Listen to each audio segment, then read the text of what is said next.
Welcome to this webinar. My name is Rajat Sudana. I'm one of the co-founders of e-GMAT. I'm going to be your main host today. My goal in this webinar is to talk about the e-GMAT approach to acing GMAT reading comprehension, and our approach is designed for folks who are not voracious readers. If you're not someone who's been reading books all your life, if you're not someone who visualizes when you read, this webinar is designed for you. And in this webinar, we're going to talk about methods to read information properly that lead to improving comprehension, and which in turn leads to improving your ability in GMAT reading comprehension. So it's just as simple as that. We're going to talk about 3 reading strategies. We're going to apply those 3 reading strategies. We're going to demonstrate how, when you apply those strategies, your comprehension improves, and you're much more certain about selecting the right answer. Along the way, we will also talk about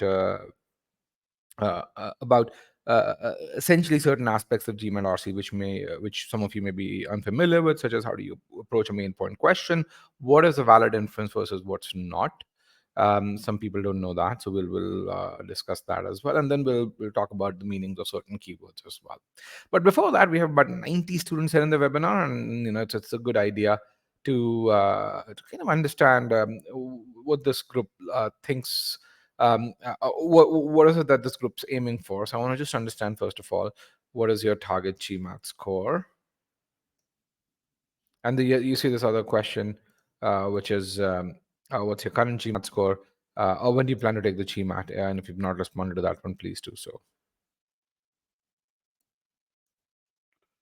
All right. With regards to when do people plan to take the test, you have about a third of the class that's more than 60 days, and then you have this one other big group that's in the 15 to 30 day mark. And then you have 3 similarly sized groups, both in fewer than 15 days, 31 to 45, and 46 to 60.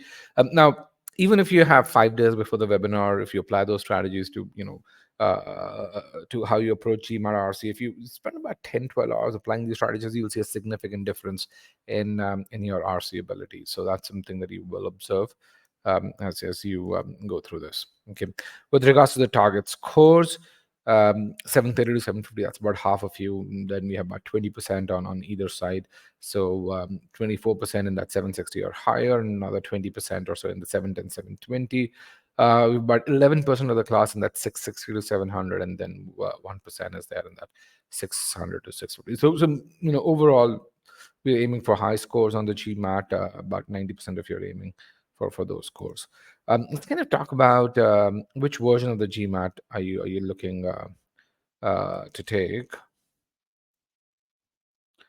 So which one are you planning to take, or which one do you prefer, as the question says, the current edition, the focus edition, or if the folks who don't have a preference, you could say, hey, I'm open to taking either one. It depends on how things play out. I'd be happy to really get to know this. I have about 50 responses so far. Let's get to, but I have 101 students right now. Let's get about 70, 75 before I broadcast results, so that your responses don't they don't create a bias. So, but let's get a few more. So I have about 60 responses. All right, about 70 responses so far. Let me end the poll. I'm going to broadcast results. As you can see, about 67% of you are focusing on the current GMAT, about 21% on the current edition, and then on the focus edition, I'm sorry, and then about 11% do not have a preference. Okay, that's phenomenal. Those who are looking to do the current edition, I'm going to put in a chat pod here. Those who are looking for the current, who are looking to do the current edition, what are your top 2 reasons for opting in for the current edition of the GMAT? And then I'm going to ask the same question for the group that's at the focus edition. So just hold on for about a minute. You started studying some time back. You're almost ready for the current edition. Round 1 applications or timelines. Yes, don't know what the focus edition is. Okay, timeline, familiarity. All right. Validity is with regards to Harvard and Wharton. Yeah, that makes sense. The current edition is going to be valid next year. Absolutely. The score is going to be valid. I don't think it's going away. And I think Harvard and Wharton are two programs that I understand that don't accept the Focus Edition. Um, so that's there. SC is a strong point. All right, that's good. That's a lot of inputs. Thank you. For those of you who are specifically looking at the Focus Edition, what's your rationale? What's the reason for you to select the Focus Edition? So Focus Edition, folks, right now.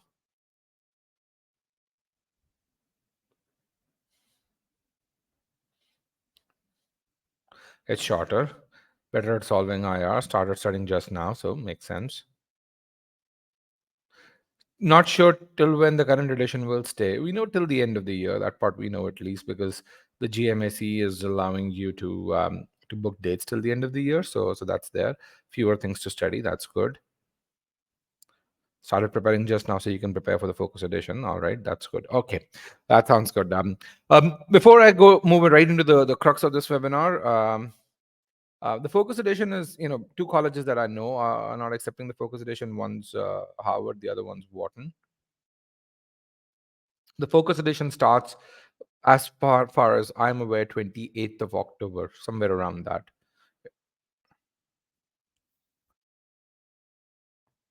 Okay.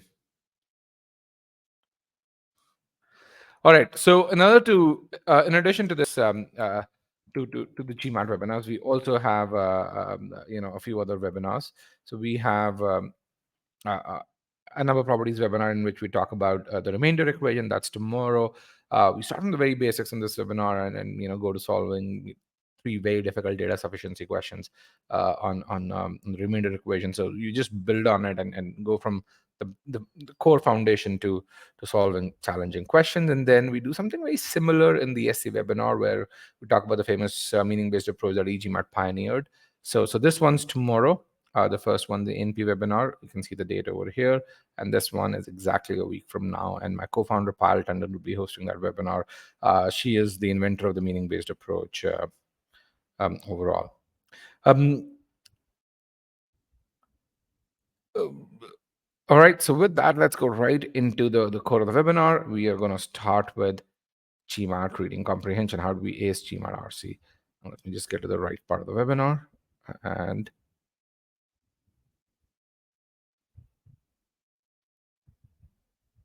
yeah, so this is, I think we'll start from here. For those of you who are not connected with me on LinkedIn, just click on this button to connect with me on LinkedIn. Upwards of, I think right now, about 22,000 students are connected with me on LinkedIn. So if you want to connect with anyone at a top B school, that would be one way for you to reach out to them. All right, so if you want to get to a score of 720 or higher, one of the easiest ways to get there is to get to an RC ability of 85th percentile, if not 90th percentile. If you get to that 90th percentile, life becomes a lot simpler. RC, in my opinion, is the easiest section to improve on the GMAT. If you have the right attitude, you can improve on RC fairly easily. If you do not have the right attitude, then it becomes really challenging to improve on RC. But right attitude, and if you build your skills one step at a time, improving on RCs is almost a given. Okay. So I want you to tell me how you approach GMAT RC today. I'm going to put in a poll question here, and uh, there are three ways that people go about solving RC questions. The first approach is skimming through the passage, and then going to questions. The second approach is questions first. The third approach is spending time on reading the question, reading the passage, and then taking time to answer questions. Let's get those answers in.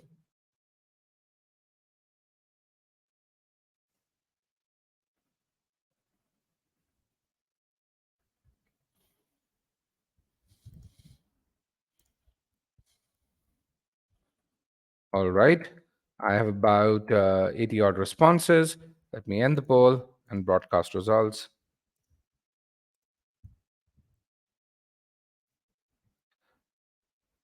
Okay. So, but 66% of you spend time reading the passage. That's really good. That's the approach that we recommend that students take. And then you go to the questions. That's something that's phenomenal. For those of you who chose answer number 3, I want to make sure that through this webinar, I make you better at doing so. So you should be able to get a lot more out of the passage. You should be able to read the passage more efficiently, predict what the author is going to say if you leverage by leveraging keywords. That's what I'm going to do. For those of you who've chosen either one or two, I want to tell you why it's important to focus on reading the passage, especially if you want to get to a high GMAT score. If you want to get to a 50th, 60th percentile, you can still get by skimming the passage, especially in areas where you're very familiar with the subject matter. But if you truly want to get to a score of, if you truly want to get to an 80th percentile or higher ability level in RC, number 3 is what you need to take. Okay. Sort of asked the question, is the GMAT focus starting on 20th of October? That's kind of based on what I know. It could be the 1st of November as well, but from what I know, it's not starting before the 26th or 27th of October. Okay. All right. We talked about these approaches. What are they? And you answer this question. All right. The second question that I want you to do, and this is a self-evaluation. In your opinion, what is your level of understanding that you have when you read a passage before you before you start answering questions? So I have 4 answers here: 90 to 100%, 75 to 90, 50 to 75, and and lower than 50%. And this is a self-evaluation. So cool. That is good. Let me end the poll. I'm going to broadcast the results.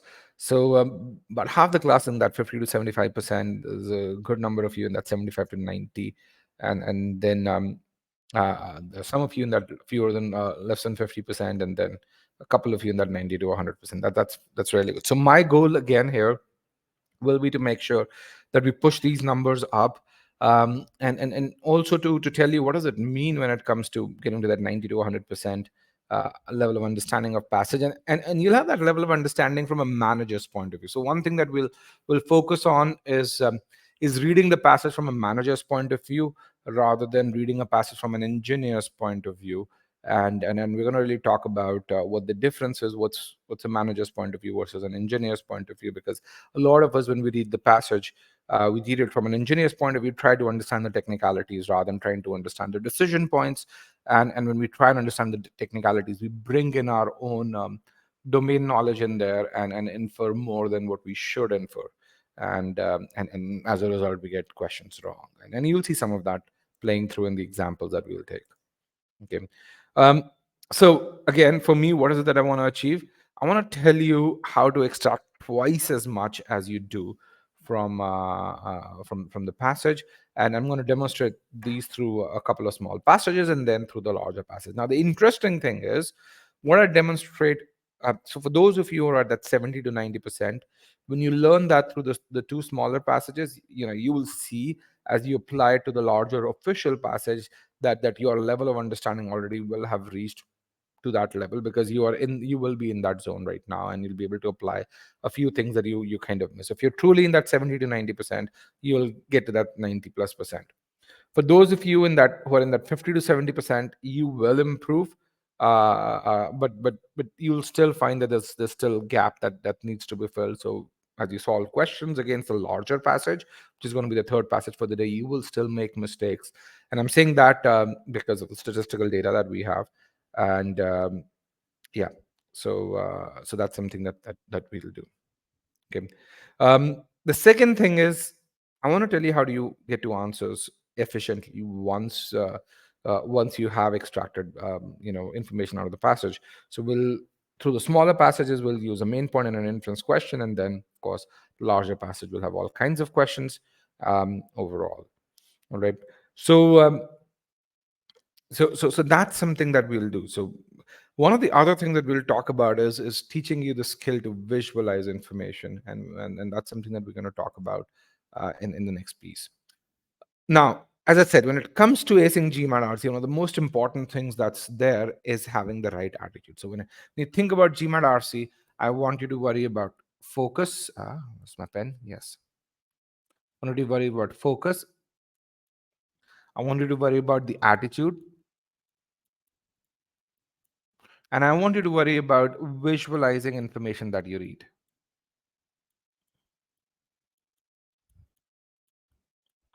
Well, and this is something which is very true with regards to either GMAT verbal or quant. You know, for those people who get that 740 or higher scores, um, they build their visualization muscle, and once they build their visualization muscles, they are, their improvement happens at a breakneck speed overall. And the only way you'll get to visualization is if you have that attitude of getting immersed in the passage. So that's one thing that we're going to focus on. Okay. Um, Now, how are we going to kind of focus on the passage overall? Uh, uh, One of the big things that we're going to do is give you reading strategies. So GMAT RC passages are really well written, and the author, when they're dense, they're reasonably dense, and because the author wants to put in a good amount of decision making information there, they use keywords to express that information. And then if you understand those keywords, then you're able to understand information that's presented what I call as a sentence structure level. The sentence structure is a segment of a sentence, so which is what I call as an atomic level. Then at a paragraph level, when the link sentences through keywords, that's kind of, for those of you who are more science based, that's your molecular level over here. And then at an entity level, um, or and then when you kind of do a paragraph, you have to summarize a paragraph. That's essentially your entity. A paragraph in a GMAT RC, an RC can have multiple paragraphs. That's where you have multiple entities over here. So overall, atomic, which is a sentence structure, molecular, couple of sentences, and paragraph is entity overall. Um, I have a lot of people who ask me questions. Does e-GMAT offer the GMAT focus edition courses? Yes, we do. If you go to our website, you'll see that on the buy page. Will you get the presentation? Absolutely, you will. The webinar's already started.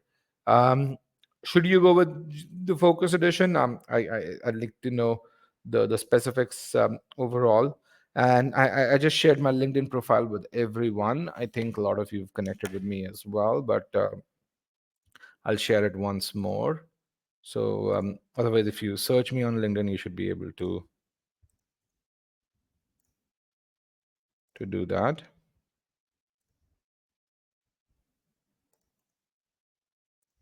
I think that's there. Visualization, how is it possible? We're going to really see that, Palash. And uh, if you're taking the GRE, then absolutely, yeah. I mean, RC is a part of the GRE. The same strategies will apply to GRE as RC on the GRE as well. And if you just want to purchase the verbal material, purchase the GMAT Focus. That's one of the best options. It's designed for folks who want either quant or verbal. So e-GMAT, GMAT Online Focus, so which is the 2-month course. Can we discuss struggling with time? Yes, Lucia, we will discuss time management and why is it that people struggle with time. Okay. Uh, all right. One of the other things that we will do is we will go really slow. A lot of people think, and let me just say this: how many of you think when it comes to GMAT RC, you've got to pick up speed and you've got to build the ability to read faster? How many of you think that? I'm just going to put in a yes no poll over here. Okay. Um, Frankly, the way to get fast on GMAT RC is to become slower while reading. The slower, and when you say slow, I don't mean lazy. Let me be very clear. I mean to really become an active reader and to go slow, such that you comprehend what you're reading. So to go at a pace so that you comprehend what you're reading. As soon as you start doing that, your ability to grasp sentence structures and visualize improves. As long as you improve that visualization muscle, your speed automatically improves. So don't read for speed. Let speed be an outcome of the right process. Apply the right process and you'll find speed becomes an outcome. If you don't apply the right process, what you're going to really see is that you kind of skim through the passage. And I'm sure a lot of people feel that they skim through the passage, but their ability didn't improve, their accuracy didn't improve, specifically in hard passages. Right? Many of you must have seen that. If you skim through the passage, if you read for speed, your accuracy suffers. And in fact, eventually your timing suffers as well because you take longer to answer questions. Have you guys seen that? And there's a short answer poll over here. For those of you who've read for speed.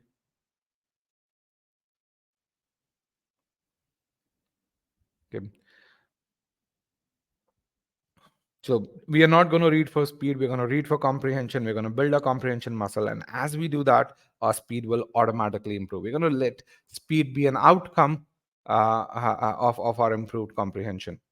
Harsh says sometimes the vocab is tough as well. Yes, the two passages you're going to really see the vocab is going to be tough as hell, but that's not going to be relevant when it comes to answering questions.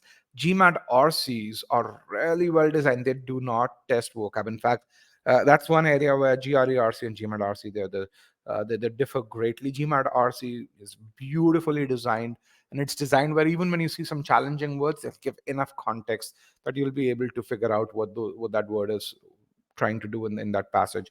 And that's your job, because you won't get a vocab related question overall. Okay. Um, with that, I'm going to give you a passage. I want you to read that passage. It's a really small passage. I want you to put your summary in here. Okay. I'm going to put in a short answer pod, give you a minute, read that, put that summary. I'm not going to give you a question.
All right. I'm going to give you another 15 seconds.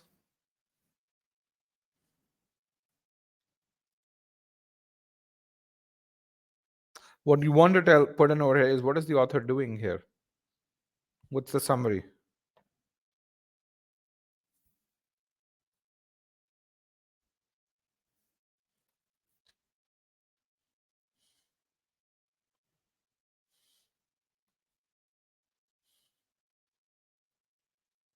Okay, I have about 10 answers. 3, 2, and 1. I'm gonna broadcast results so you guys can really see over here. And one of the things as you look at this summary over here is the amount of detail people have gone in. Definition of a term in which group in and out related to each other. That's good summary. Others have gone on what's EC or ethnocentrism. We don't call it ethnocentrism, call it EC. Borders on extreme based on a definition, correlate to state of hostility, which is perceived as subhuman. Okay. Bordering on the extreme is considered as a schismatic in and out differentiation. Okay. It talks about what EC means, one definition, treating it two groups in two different ways. Okay. What is EC and giving example is what Nivedita said. All right, that's good. So you can see that definition overall. So what I'm going to do over here is I'm going to give you a poll question. And here is the poll question. And I want you to put in your answers. I'm going to remove broadcast results. I'm going to give you the passage here at the bottom. So you're going to see the passage at the bottom for those of you who need that.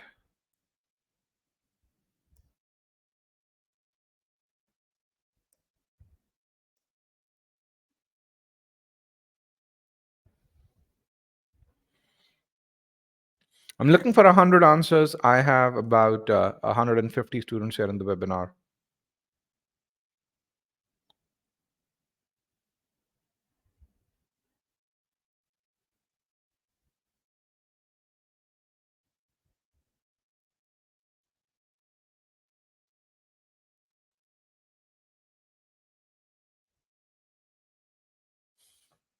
But 70 responses so far.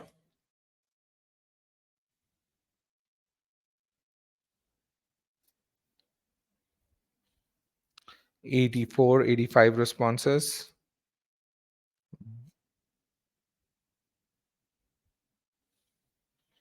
Close to 100 responses. That's perfect. Let me end the poll. Gonna broadcast how you guys did. You can see every choice has a few folks, at least a few folks. Choice say the least popular one has about 9 people. B and C are both very, very similar, 23 and 27. And then D is about 44%. That's about 48 people over there. And there are a couple of folks who are still solving. All right. So let's kind of see how we do this. But before that, how do you guys feel about this question? How do you guys feel?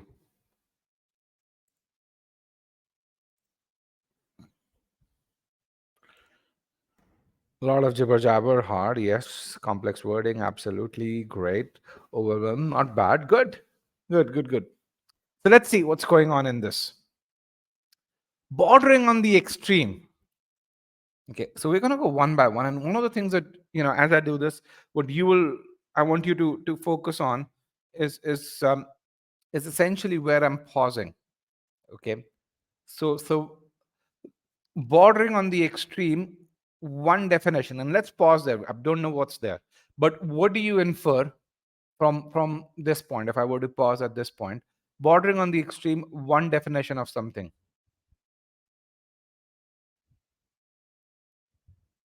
Okay, I'm introducing something. It is an extreme idea. What does it mean that it's an extreme idea? And what does it mean that it's one definition? What do you infer from this? There could be more than one viewpoint. Absolutely. It's one of the opinions. Bordering on the extreme, what does it mean by that? Okay, I see a good answer. It's an extreme view. The author may not agree with it. I won't go as far as saying that that's author considers it bad. Okay, I would just say the author may not agree with it. That's just as good as far as how I would go. But I'm really glad that you're able to infer this out of it. Bordering on the extreme, one definition of something. Okay, is that clear to everyone?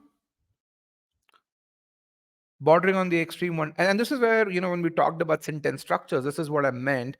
You've got to be able to visualize sentence structures, and I could put anything over here. I could put space exploration. I could put building battery vehicles. Bordering on the extreme, one definition of this, and that's how does it say the author doesn't agree? It doesn't say. It said the author may not agree.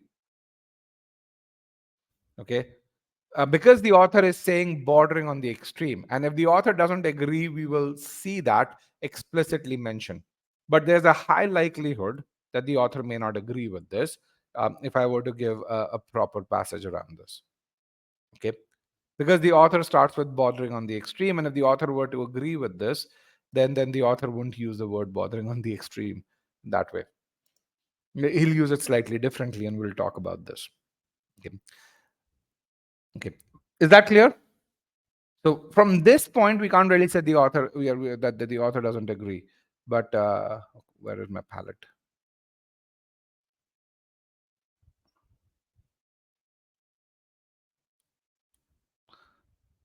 Yeah. So from this point, we can't really say the author disagrees. But there's a high likelihood. We don't really know whether the author agrees or disagrees. At this point, we don't really know. How can we say that whether the author agrees or disagrees? Because the author uses the word one definition of EC. The author doesn't really say the definition of EC. Okay. Here, the author is saying one definition of EC. What it means is that the author is presenting a definition. The author is not saying this is my definition of EC.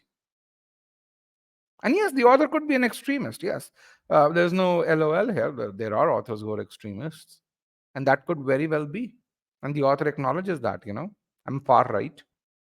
The author may acknowledge that, and that's absolutely okay. All right, but inferring this is really important, because this is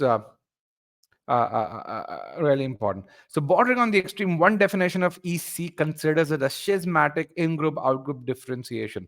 So when I read this and I pause over it, it's some kind of differentiation where you're kind of looking, comparing two groups, in groups and out groups, in which internal cohesion, relative peace, solidarity, loyalty, and devotion to the in group are correlated with. So for me, when I look at information from here to here, this is a list, and lists in GMAT RC contain detail which engineers go into, managers don't. They kind of get the gist of it. So when you think about internal cohesion, solidarity, loyalty, and devotion to the in-group, I focus on all of this is done to the in-group, and it seems good things with the in-group are correlated with. Correlated with means they happen together with a state of hostility towards out-group. How many of you tried to go into the detail of, hey, internal cohesion, relative peace, solidarity versus really just saying, hey, it's good things with the in-group? Okay, don't do that. That's reading like an engineer. You don't want to read like an engineer. Again, and let me just kind of elaborate on what's reading like an engineer. So how many of you are engineers of one form or the other? How many of you are engineers? Okay. If you are engineers, or if you're someone who builds things, you may not have a formal engineering degree, but if you build things, one of the things that happens is when we read something, our job requires that we read and we kind of do something about it, by build, take that level of detail and create it into a product, whether it's a piece of code, whether it's a design or something, right? um, am I correct?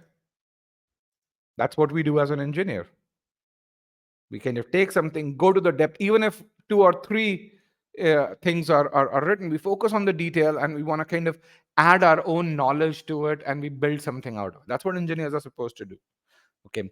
And that's reading like an engineer. And a lot of us, when we read GMAT RC, we kind of bring the same mindset to GMAT RC. But GMAT, is designed for B schools. You've got to read like a manager. And what do managers do? What do managers do? No, managers don't skim. Absolutely do not skim. Let me be very clear. Decision making. Managers are supposed to make decisions. Okay. So they are going to focus on the decision points. They are not going to focus on building things. They will not get caught up in details, or as we say, don't lose the forest for the trees. So don't get lost in the trees. Okay.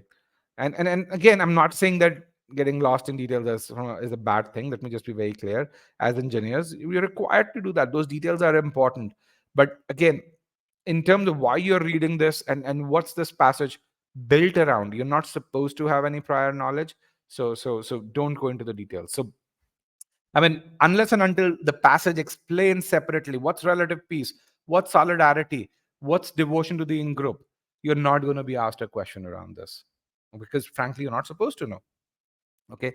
They're correlated with a state of hostility towards out group. So essentially, good things about the in group, they happen along with bad things towards the out group. And the out group are often perceived as subhuman and or the incorporation of the evil. So the out group are considered bad overall. That's what I would really just say: subhuman and or incorporation for evil. And I see some really good answers over there with regards to reading like a manager. They look for contrast, they're good for relationships. That's really good. That's what managers do. Again, they do not skim. Let me just say, managers read very, very carefully, but they read for decision points, they read for understanding comparisons, they read to really understand relationship between things. When X goes down, Y goes up. That relationship they focus on, because they can make a decision based on this. But they don't look at why it happens when X goes down and Y goes up. That's what engineers do. Okay. All this is, when engineer is telling me X goes down, where the author is the engineer, and Y goes up, I'm going to see what decisions can I can I make based on the relationships that are there. Okay. All right. So let's kind of look at this. So what if I were to infer what's or summarize what's going on? We have an exaggerated definition, which is what bordering on the extreme means, and an exaggerated definition of EC, which is some differentiation where you have love for your own people, which is the in group, is linked with hatred towards out groups overall. So in this passage, what's going on is the author presents one definition of EC, and this may or may not be the author's definition. We don't know that. We cannot say with 100% certainty if that's the case. The author indicates that may not be the most precise definition. It's exaggerated, and this happens as per this definition. Okay. All right. So let's kind of go towards the questions, and I'm going to put in the poll response over here so you guys can really see what you guys did in this particular question here. So this is what you did over here. Choice A was not as popular. B, C were very popular. D was the most popular choice. Okay. So choice A says to criticize a concept that encourages hostility towards people not belonging to the same group. But 8% of you or 9 of you chose this one. Now, does the author say EC is bad? Absolutely not. The author doesn't say EC is bad. So we can't really say that the author criticizes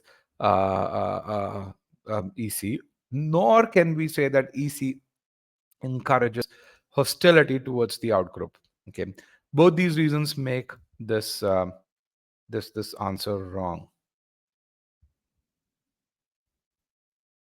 Okay, people who chose choice A, can you see why choice A is wrong? People who chose choice A, is this the real GMAT passage? No. Let's look at choice B. Choice B says to evaluate the concept of EC while enlisting its various features.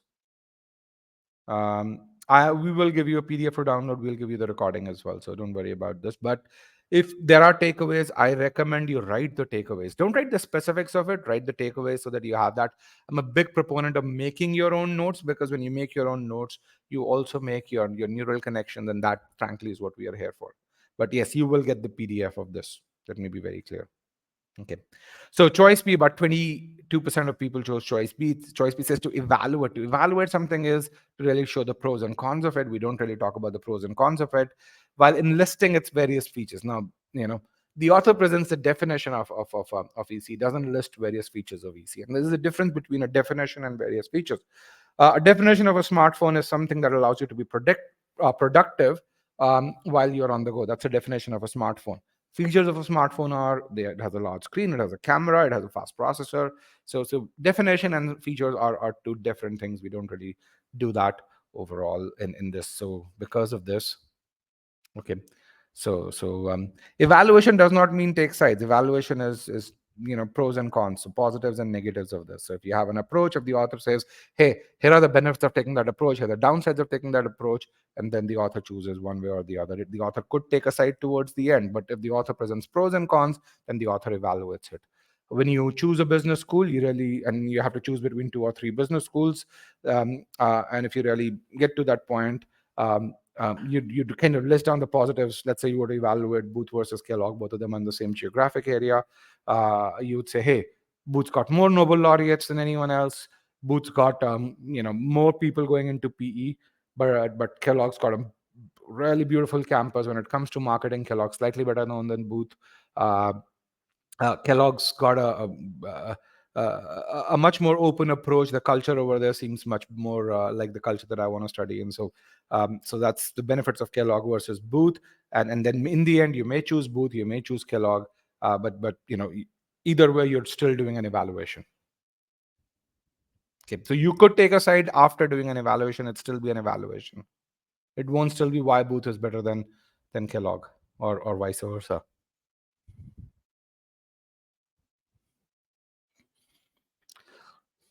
Let's look at choice C, to define the concept of EC, which leads to hierarchy among social groups. So the author doesn't define the concept of EC. The author presents one definition, and there's no way that the author says that it leads to hierarchy among groups.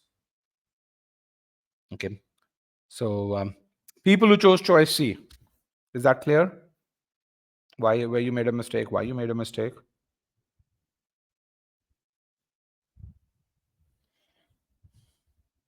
People who chose choice C. Yeah. Good. The correct answer is choice D. What is the author doing? He's introducing the concept of EC. Prior to reading this passage, you didn't know what EC was. Now you know. So you've been introduced, and he presents a view on that introduction. He says, "Hey, this is an extreme view." Okay, and so that's where this is correct. This is correct, and yeah, that's why this is the correct answer.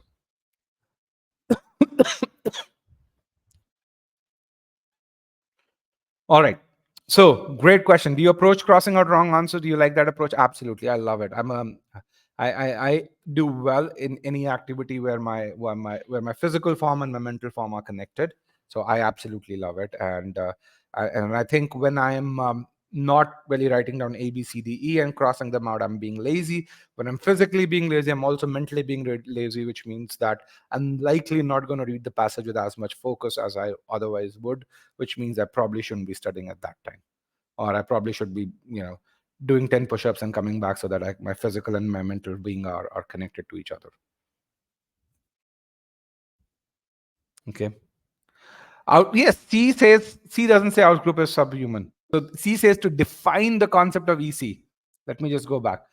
Does the author give you his definition of EC? Does the author give you his definition of EC? Yes, no? No. The author doesn't give you. He says bordering on the extreme one definition of EC. It's not his definition. Okay.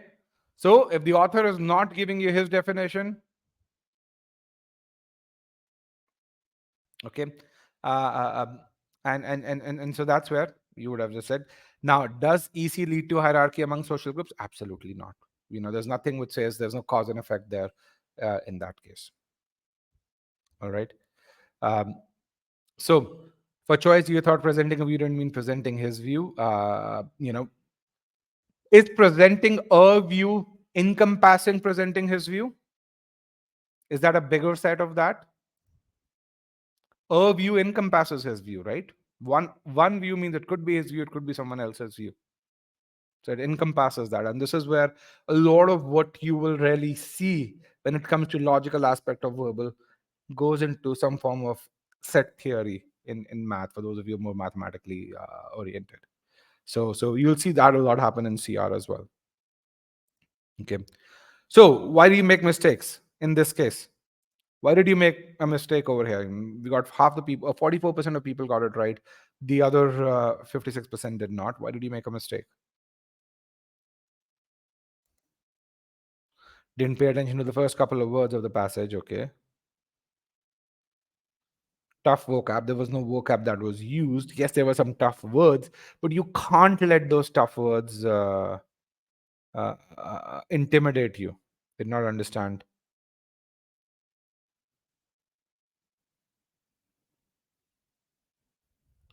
The beginning of the passage was crucial. Yes. And one thing that I will say is, it's so a lot of times you'll have these crucial things in the beginning, but there will be times when these crucial things will be in the center of the passage. There'll be times when these crucial things would be in the towards the end. For longer passages, there'll be crucial things in the second and third para as well. Your job is not to focus on just the beginning or the end, but your job, as I said, is to read like a manager, where you identify comparisons, where you identify where the author is presenting information where versus making claims. And if you get into a knack of identifying that, you'll be really good at GMAT RC. Okay. But did you guys learn something so far as to what is it that you will do to do better? Okay, is that fun? Can you really see how acing GMAT RC is going slow? It's not about learning any trick, but going slow and comprehending. Okay, so we're going to do another question. This is also an interesting question. It's a challenging question. We're going to follow the same path. Okay. And again, you don't need to be an English pundit. Your vocab doesn't need to be stellar. You don't need to be someone who can ace the GRE, where GRE does test vocab. The GMAT does not. You don't need subject specific knowledge. That's something that's there. Okay. So second passage, we're going to do the same thing. I'm going to give you a minute. You're going to put in your notes, and then we're going to solve a question, and then we're going to do a full length passage. Okay. So a minute, read the passage, put in your notes.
All right, I have some inputs here. I'm going to broadcast results so that you guys can see those.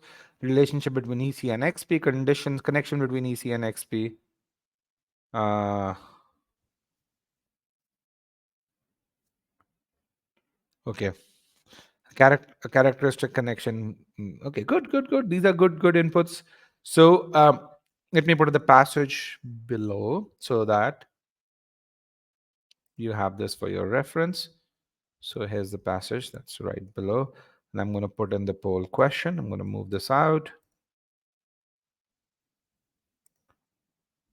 Okay, here is the poll. And here is the question. I'm going to give you a minute and a half to answer this one.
All right, we're pretty much everyone. Let's get those last few answers. 3, 2, and 1.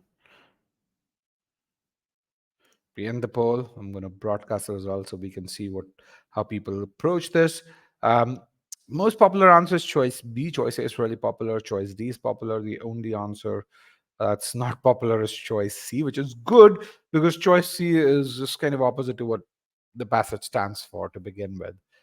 So that's good, and choice C is about 30% as well. So that's wonderful. But again, we have a split jury. There's no one answer that has that wins the majority. So we're going to really see how we go and approach this. And again, both these questions, as I said, they're the difficult questions. They're difficult both because the passage uses language that's not the kind of language you see every day. Also, the answer choices are designed to be tricky, and both these questions have a lot of learnings. And you get those learnings from this, you're going to really see solving the official passage, which is a 700 level passage, becomes fairly simple. Are they close to 700 level questions? They're more challenging than most 700 level questions. Okay, but again, focus on learning. All right, don't worry about 700 level or 600 level. Don't give yourself a pat on the back if you do well on a 700 level question. Don't be sad if you falter on a 700 level question. Tell yourself, what did I learn? How am I not going to repeat that mistake? And if you do that, you're going to find that 740, 750, 720, 770 score is going to be simple for you. The correct answer for the previous question was choice D. Now, this question, we're going to really see this. Now, I want you to tell me the answer to this question. The choice B is considered to have a soothing effect on moods of people. So, what do you infer from this? What do you infer from this statement?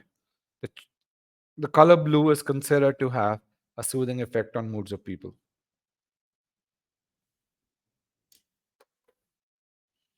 Let's get a few more answers. I have 30, 40 answers.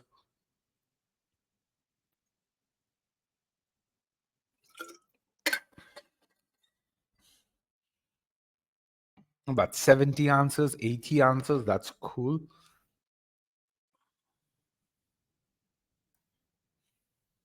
Three, two, and one. I'm close to 100 answers. I'm going to broadcast results. 55% of you, it's exactly 100 answers. 55% of you thinking you believe choice A is correct. You're absolutely right. Choice A is correct. But again, you can really see that about 45% of the people consider both the statements are correct, or statement B is correct, and you'd be wrong.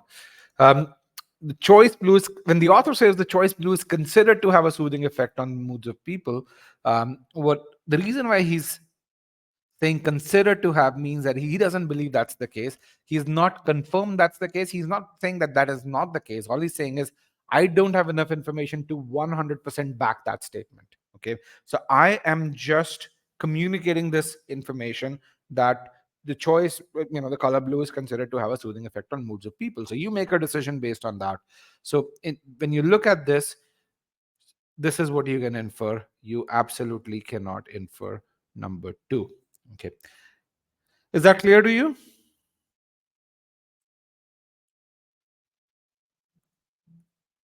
Okay. For 45% who chose either number two or number three. Okay. A really, really important piece. So one of the things that I want you to tell from this is, um, now if the statement says the choice, the color blue has a soothing effect on moods of people, then you could infer that the color blue is soothing. Okay, that's a valid inference from it. So what it means is that, what an inference from a passage is what the author believes 100% to be true. Or in other words, if you had $100 and if you bet that money on that particular statement to really say, I believe the author of the passage would consider this to be one true, I'm going to bet $100 on it. That's the statement that is a valid inference. That's kind of plain and simple. Okay. Can I see question two again? We'll see question two again. Don't worry about it. Uh, so this webinar is going to last for another 90 minutes. Okay. So EC and its canonical variants are deemed to be intimately connected with XP. Okay. So when you look at this word deemed to be, it is considered to be intimately connected with XP. So what the author is saying is that some people consider EC and its variants to be closely connected to XP. The author doesn't believe that. The author doesn't disbelieve that, but the author is not backing that claim either. And then what is XP? This is where the author is providing you information. The XP is a complex attitude cum sentiment structure involving aversion, dislike, and antagonism vis-a-vis the strange or the aerial. So basically, dislike for strange. XP is dislike for strange, okay, or hatred for aliens, as you can really say, and everything that the stranger or the alien represents. So this is from here to here. This is my summary. Okay, now let's go with this. Some sociocultural anthropologists even considered, even is a really important keyword in the concept, in the context of GMAT RC. Why did the author use the word even over here?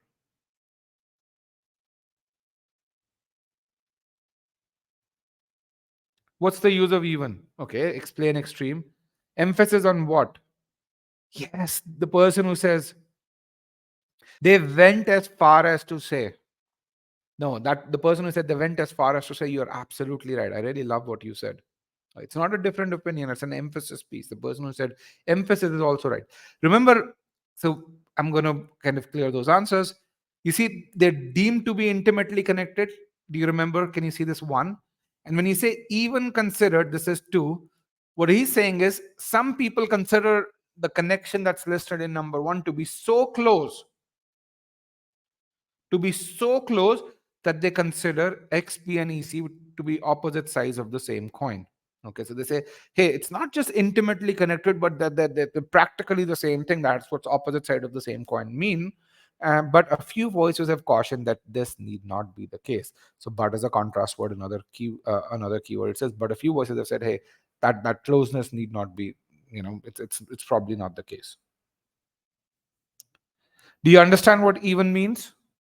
And even's a really important word because of the author in the context of inference, because there will be passages where they will test you on this.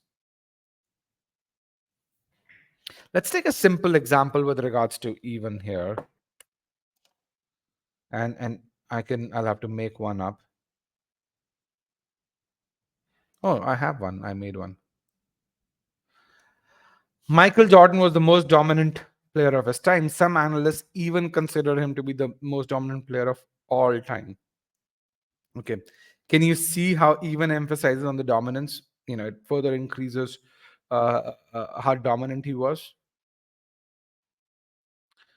GDP is increasingly a poor measure of prosperity. It's not even a reliable gauge of production. Okay. Again, even is emphasizing on how it's even less useful again. Is that clear? And this is where learning in GMAT RC comes in. Okay. So you understand the passage XP is hatred for the aliens. Some experts take it to the extreme where they say XP and EC coexist, but others have expressed that this need not be the case. So what the author does, he defines a new term called XP, and he says some consider XP and ECR to be closely connected, where XP is hatred for the alien, and then you can see the other points as well. Okay, now what's the correct inference? The correct inference is a point of view of the author, what the author believes in, and if there are facts presented in the passage, then you'll have inferences from that as well, because the author will always agree with facts. Okay. Now, if the author has not given his opinion on something, then you can't really call this an inference. But let's go to question 2, choice A. Choice A was really popular. I'm going to take the poll over here. This is how you guys polled. Okay.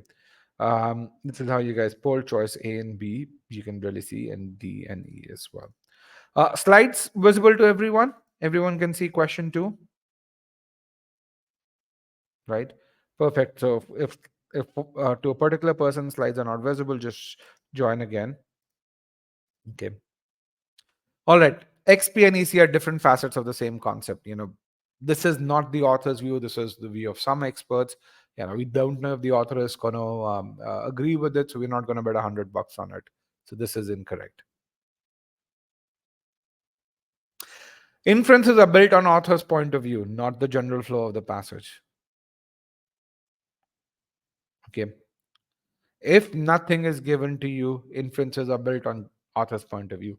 If the test maker wants you to consider someone else's point of view, then they will say, based on the information given in the passage, what do you think entity XYZ would agree with? That's kind of what they would really give you. But if nothing's given, it's based on the author's point of view. Okay. The canonical variants of EC are closely related with XP. That's again a considered view or deemed view. This is a deemed to be intimately connected, and the author doesn't agree or disagree with it. So either way, we can't really say that it's an inference. People who chose choice A or B, you guys understand why this is wrong? You guys understand what the takeaway from here is?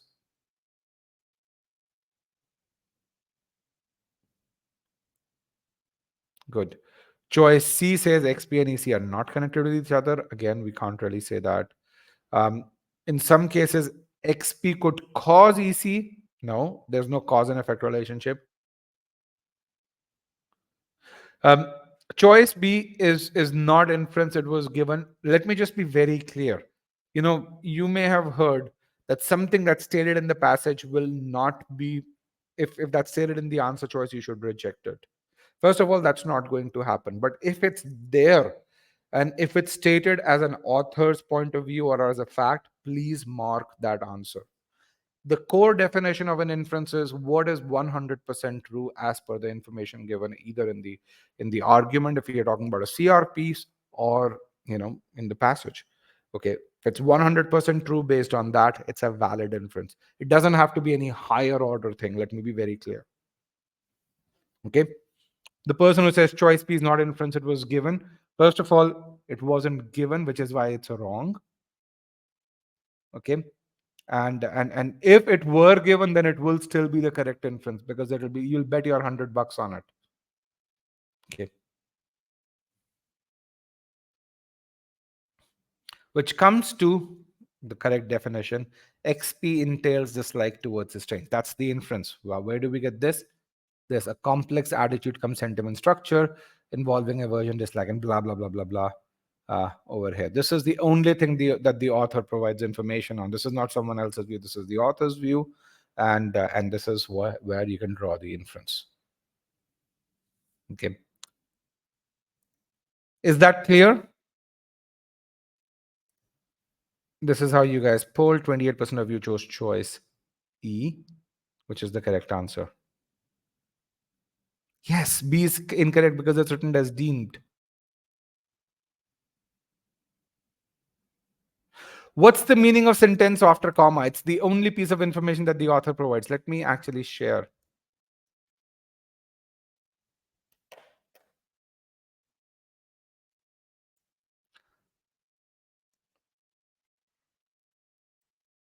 Let's go over here. Washing hands, a process that kills 90% of the bacteria. Can you see this over here? Washing hands, a process that kills 90% of the bacteria. It's considered to limit the spread of COVID-19. From this, the only thing that you can draw inference from is the underlined portion. Right?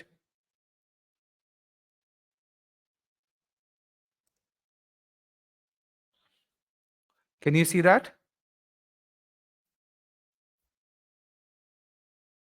That's the only thing that the author is giving you. Everything else is where the author is communicating info.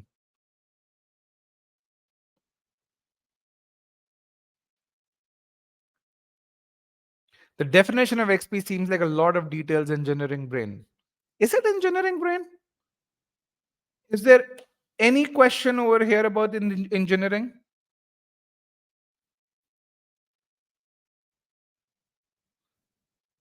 Is there any question in the answer choice about engineering? Are we talking about what is this attitude come sentiment structure here? Are we talking about the level of aversion or dislike towards the strange? No. All I'm doing is I'm saying, hey, you have this complex piece. Can you summarize it in one word?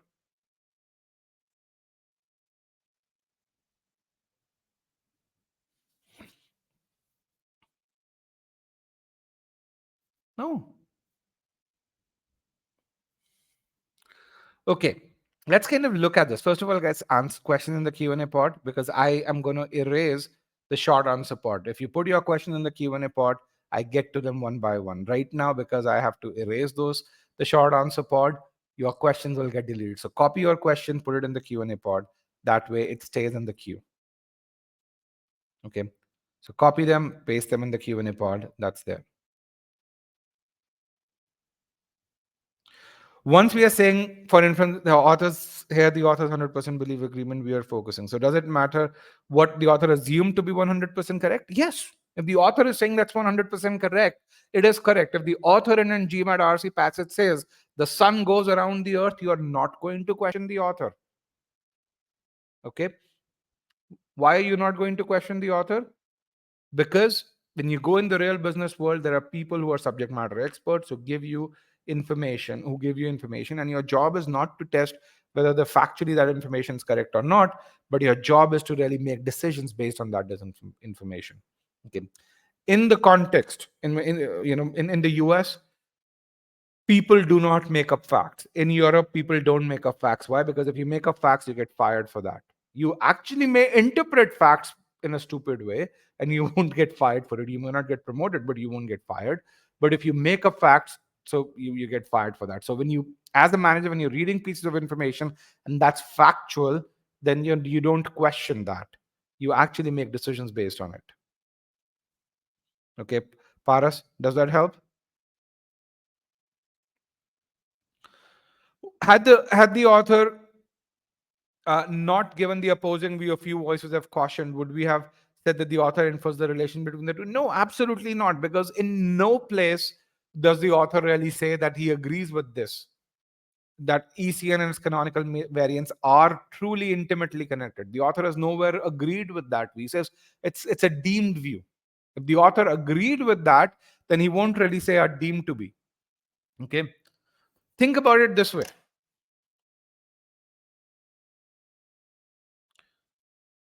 Actually, let's see if I have another one already pre-made note. That would be easier.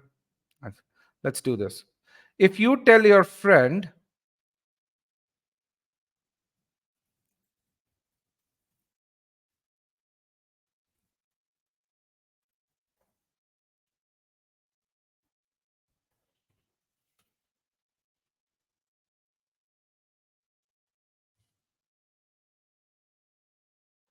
in which scenario would you make the statement as option 1, and in which scenario would you say as option 2? In which scenario would you use considered to be? In which scenario would you use Harvard is the best university? Can you, when you are not sure that Harvard is the best university, and you merely want to communicate information, that's where you would say Harvard is considered to be the best university. But when you're 100% certain that Harvard is absolutely the best university, you're so certain that you're willing to argue for it, then you're going to use statement number 2. Okay. So that's exactly what's going on over here, isn't that? It's exactly what's going on over here.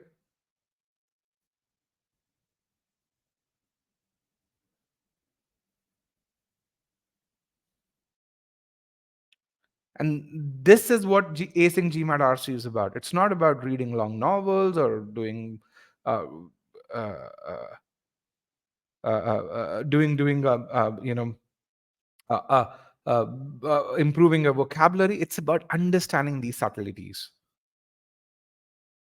Okay, you want to see the options here? Here are options A and B.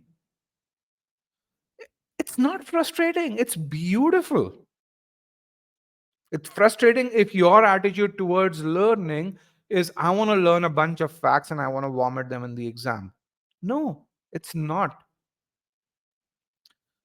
Now, why is it important for you to learn this? These subtleties, why is it important for you to learn them? As a manager, why is this thing relevant?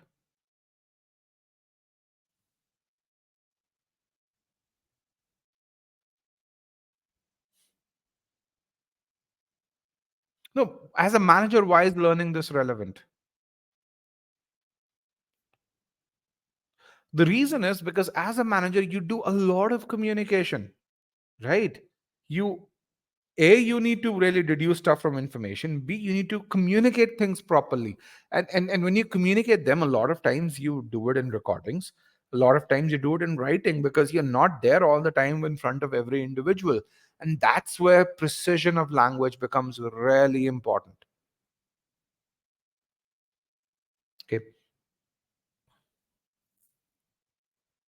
And wrong deduction can cause wrong decisions. Absolutely. That is also true. And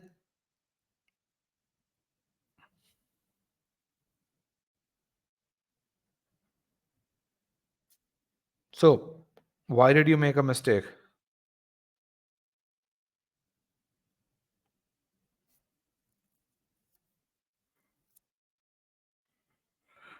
And Anushka has a question. He says, I considered past the extra information of definition. How do you not do that? So Anushka, here is something which I think you should not do. Let me be very clear. When I said reading like an engineer, what you did was you really said, okay, this is a level of detail. I'm not going to even worry about what it is. You can't really look at the purpose of that detail, what role it's playing. And if you understand the role that it's playing, you would have understood this was where the author presents what XP is. Okay.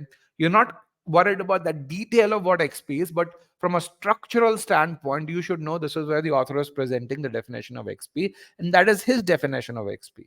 The author is not really saying that it's someone else's definition of XP in the passage. And that's what you need to learn as to what role each and every sentence in an argument, in a CR argument, or an RC passage is playing, because there won't be a sentence that won't play a role. Now, there will be places where you'll have a level of detail and you don't have to go into the detail because you're not subject matter experts, but you cannot ignore the role that that detail plays. Okay. In the same way, uh, uh, when you're building let's say, assembling a bathroom, you may not understand the subtleties of, hey, how a sink works, or essentially, if you have a pot, how essentially the flush system works. But you should really know, okay, there's a flush system, it has a certain job to do, and that job's an essential job.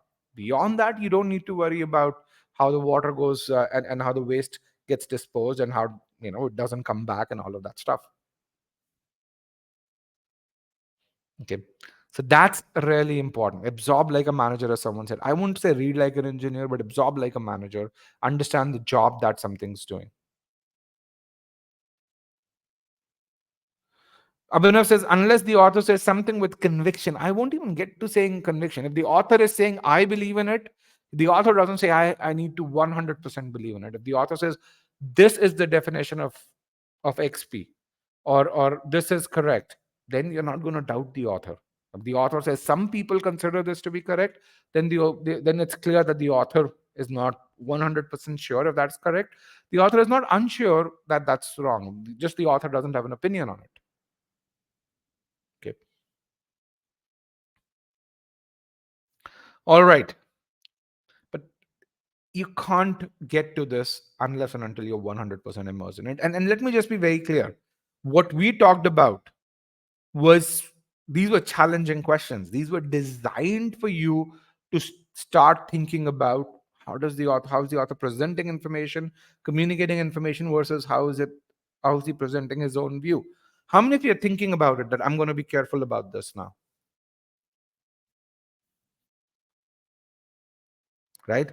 Prior to these questions, you weren't thinking about this.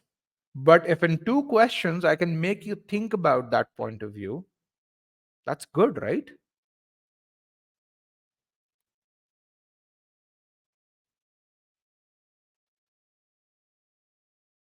Right? Yeah. I consider that to be success. 2 questions.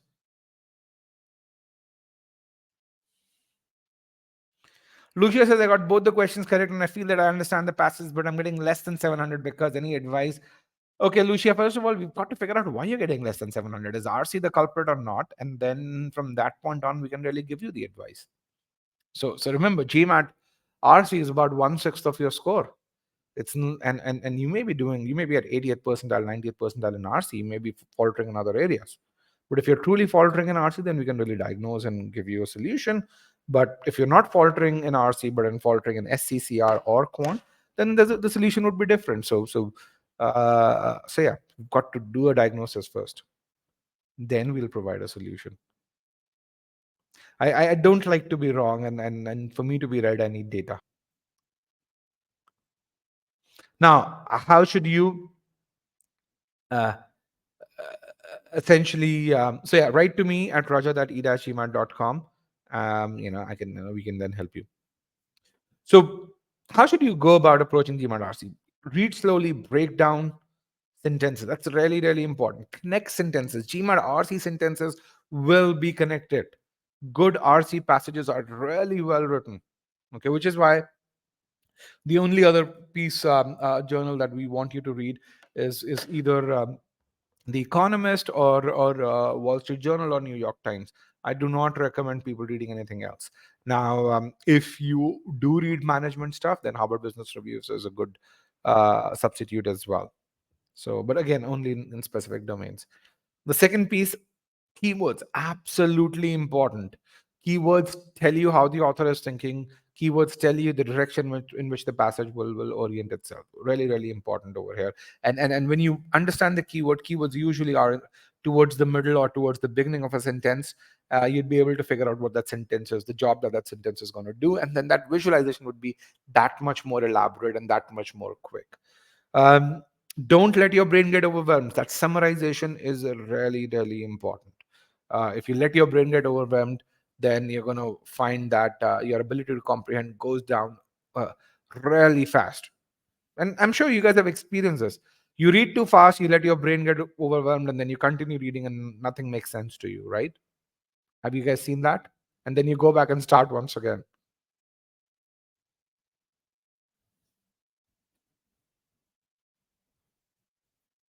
No, so don't let your brain get overwhelmed. So dump. So this is where I say read and summarize, read and summarize them. So a lot of people don't take notes on GMAT RC because they think, hey, it's going to take time. And the process of taking notes, the process of taking your eyes off the screen and writing down a couple of words or two or three words is really essential, because it takes your mind off from the text on the screen and into making connection and summarizing and then going back and and getting new information. Okay. Please answer your question on QA. I don't know what that question is, but if that question is about can you apply in IM round three, then I'm not as aware of what the deadlines for IM are. So yeah, forgive me. I can look up and give you, but I mean that's factual information. You can do that too. Does skimming work? No, it doesn't. And let me just, because skimming means you're not comprehending, you're not visualizing. That's the very essence of skimming. And if you were to skim, then don't even read. Okay. So skimming doesn't work. So with that, I'm going to give you a full length passage. Here is the passage. I'm going to give you about 4 minutes. Take notes on the passage. Let me see if I can give you the passage in text. I think.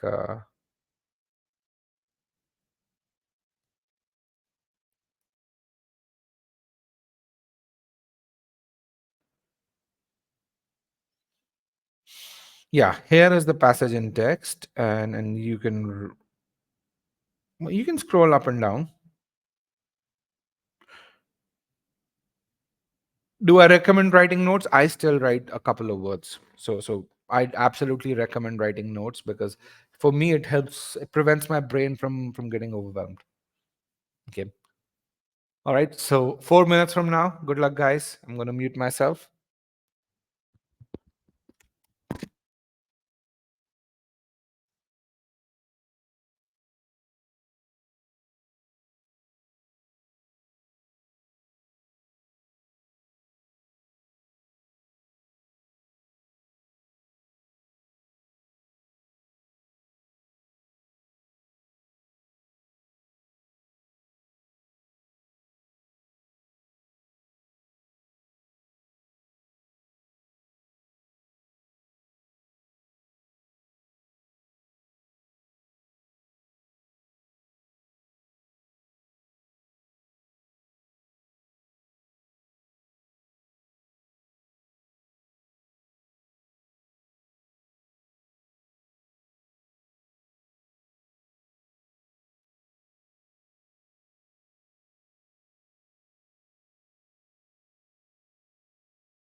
All right, so about 84% of you are saying you are done reading the passage. So I'm going to actually start because you'll still have the passage for reference um, overall. So, and then what I'm going to do is I'm going to just reduce the size of it. So we have this, and you can still scroll that.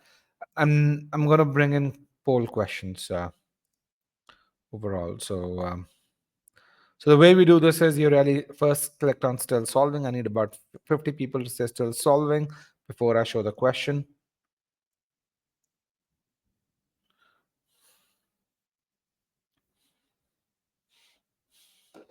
And 50 people to say still solving before I show the question. So let's get that.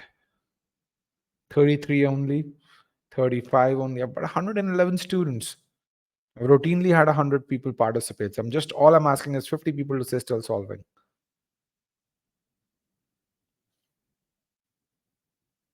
All right. Here is your first question.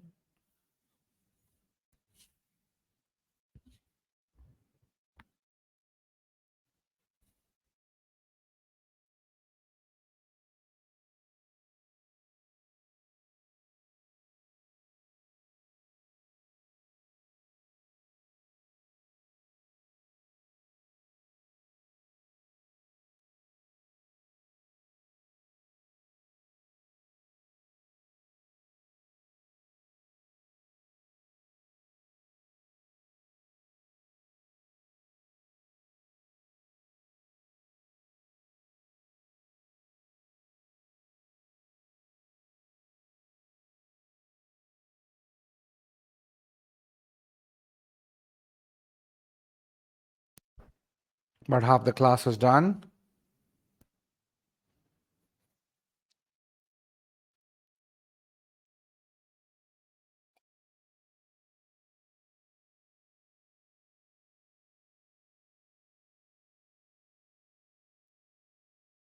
But 80% of you are done. Get those answers in. 3, 2, and 1. I'm going to end the poll.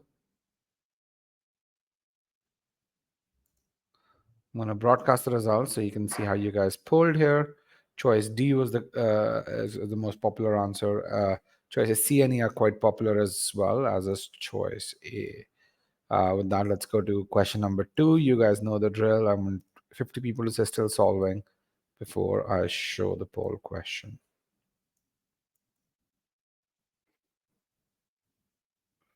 All right, I have 46, 47. All right, I'm going to, 47 is good. Here's question number 2.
All right, but 75% of the class is done. Get those answers in.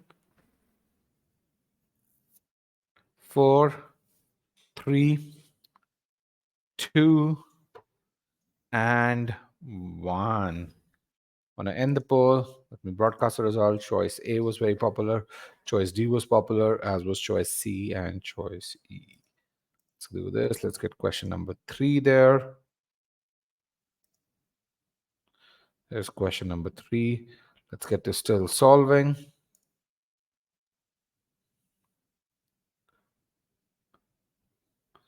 All right, I have 47, 48. That's good. Here is the question. Good luck, guys.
All right, pretty much everyone's done. Get those answers in. 3, 2, and 1. I'm going to end the poll. Broadcast the results. 70% of you got choice C. I think that's kind of the most popular choice. Let's go to question 4. Let's go to still solving again. This is the next question, not the same question. Let's go to still solving. 45 people. Okay, I'm going to remove broadcast results, and here is your question.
All right, about 80% of the class is done. Let's get the answers in. 3, 2, and 1. I'm going to end the poll. Broadcast results, and you can see choice D is again really popular. Choice C is the next most popular one, and the last I won't say the least popular, but the last of the more popular choices is choice A.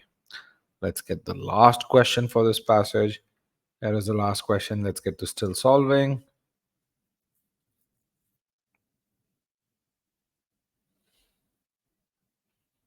All right, about 40 odd people at still solving.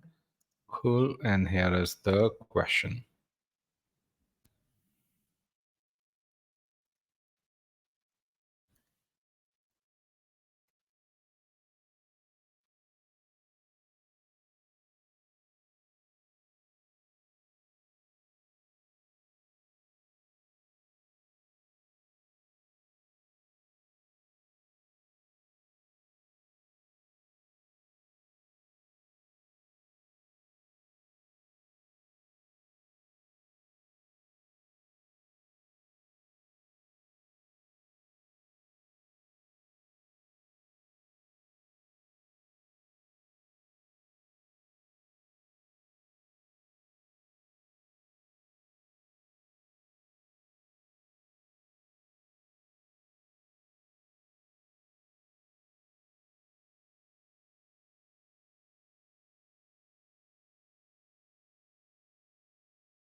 Another 15 seconds, but 80% of the class is done.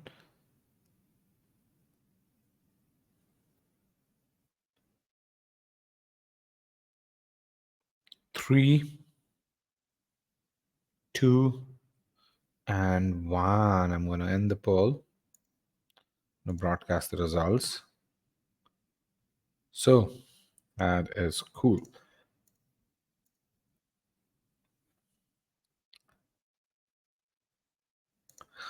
Other than feeling tired, how do you guys feel?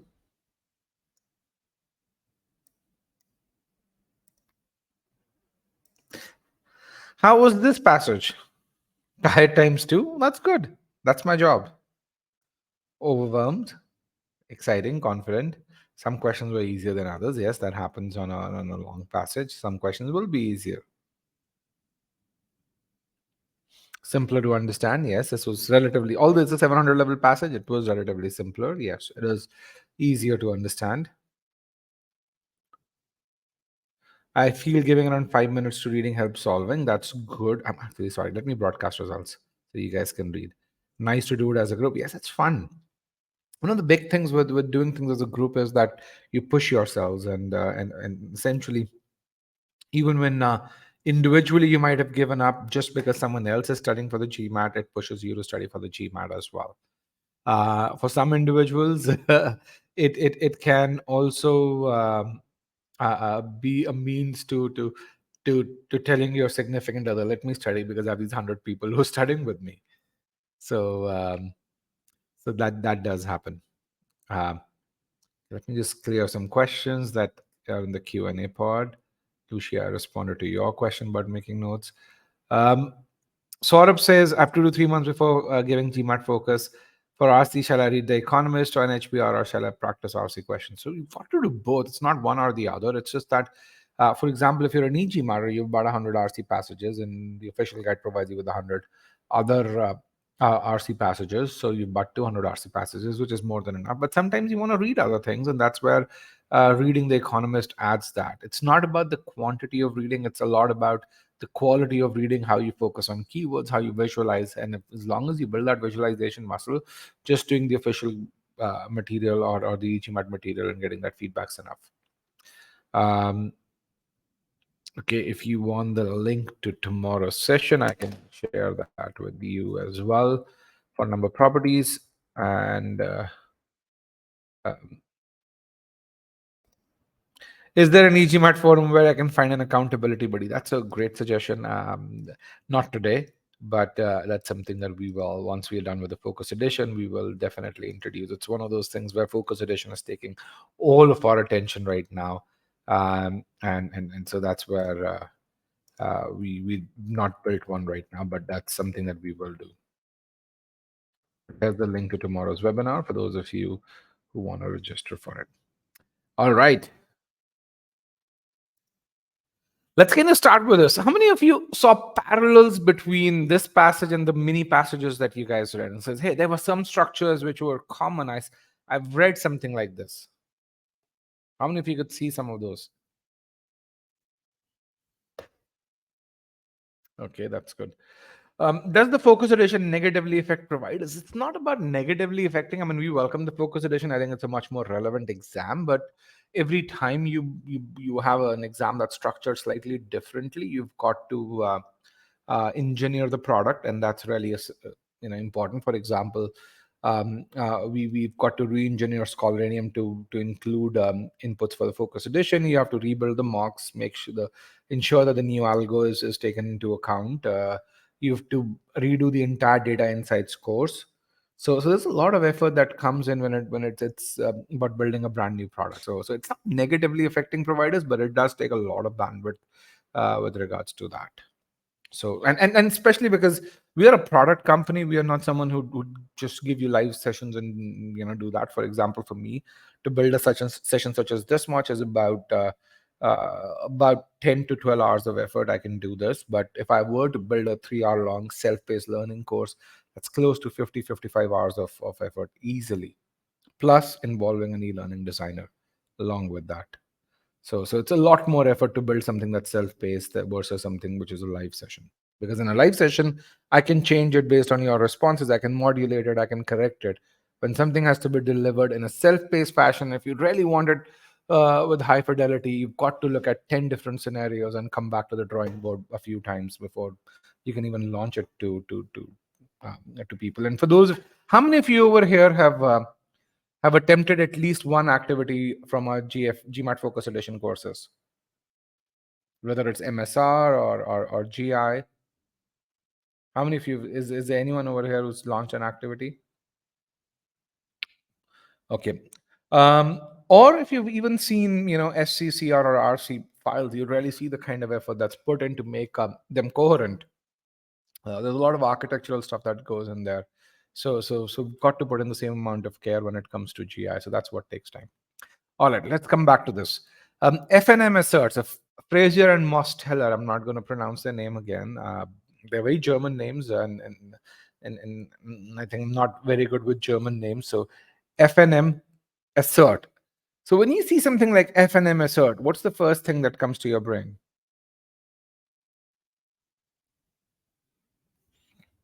What's the first thing?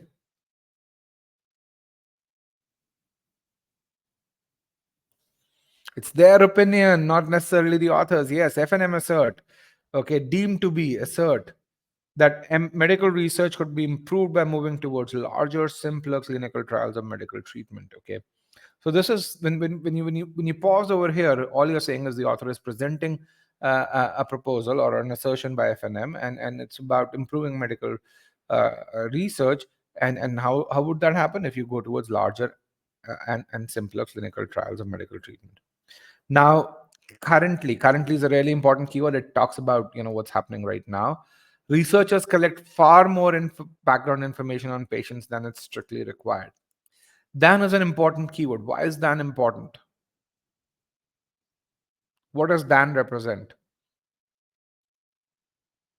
Comparisons are always important on the GMAT, whether you're talking about SC or CR or RC. Comparisons, you should have your antenna up saying, hey, there's something, I need to visualize this.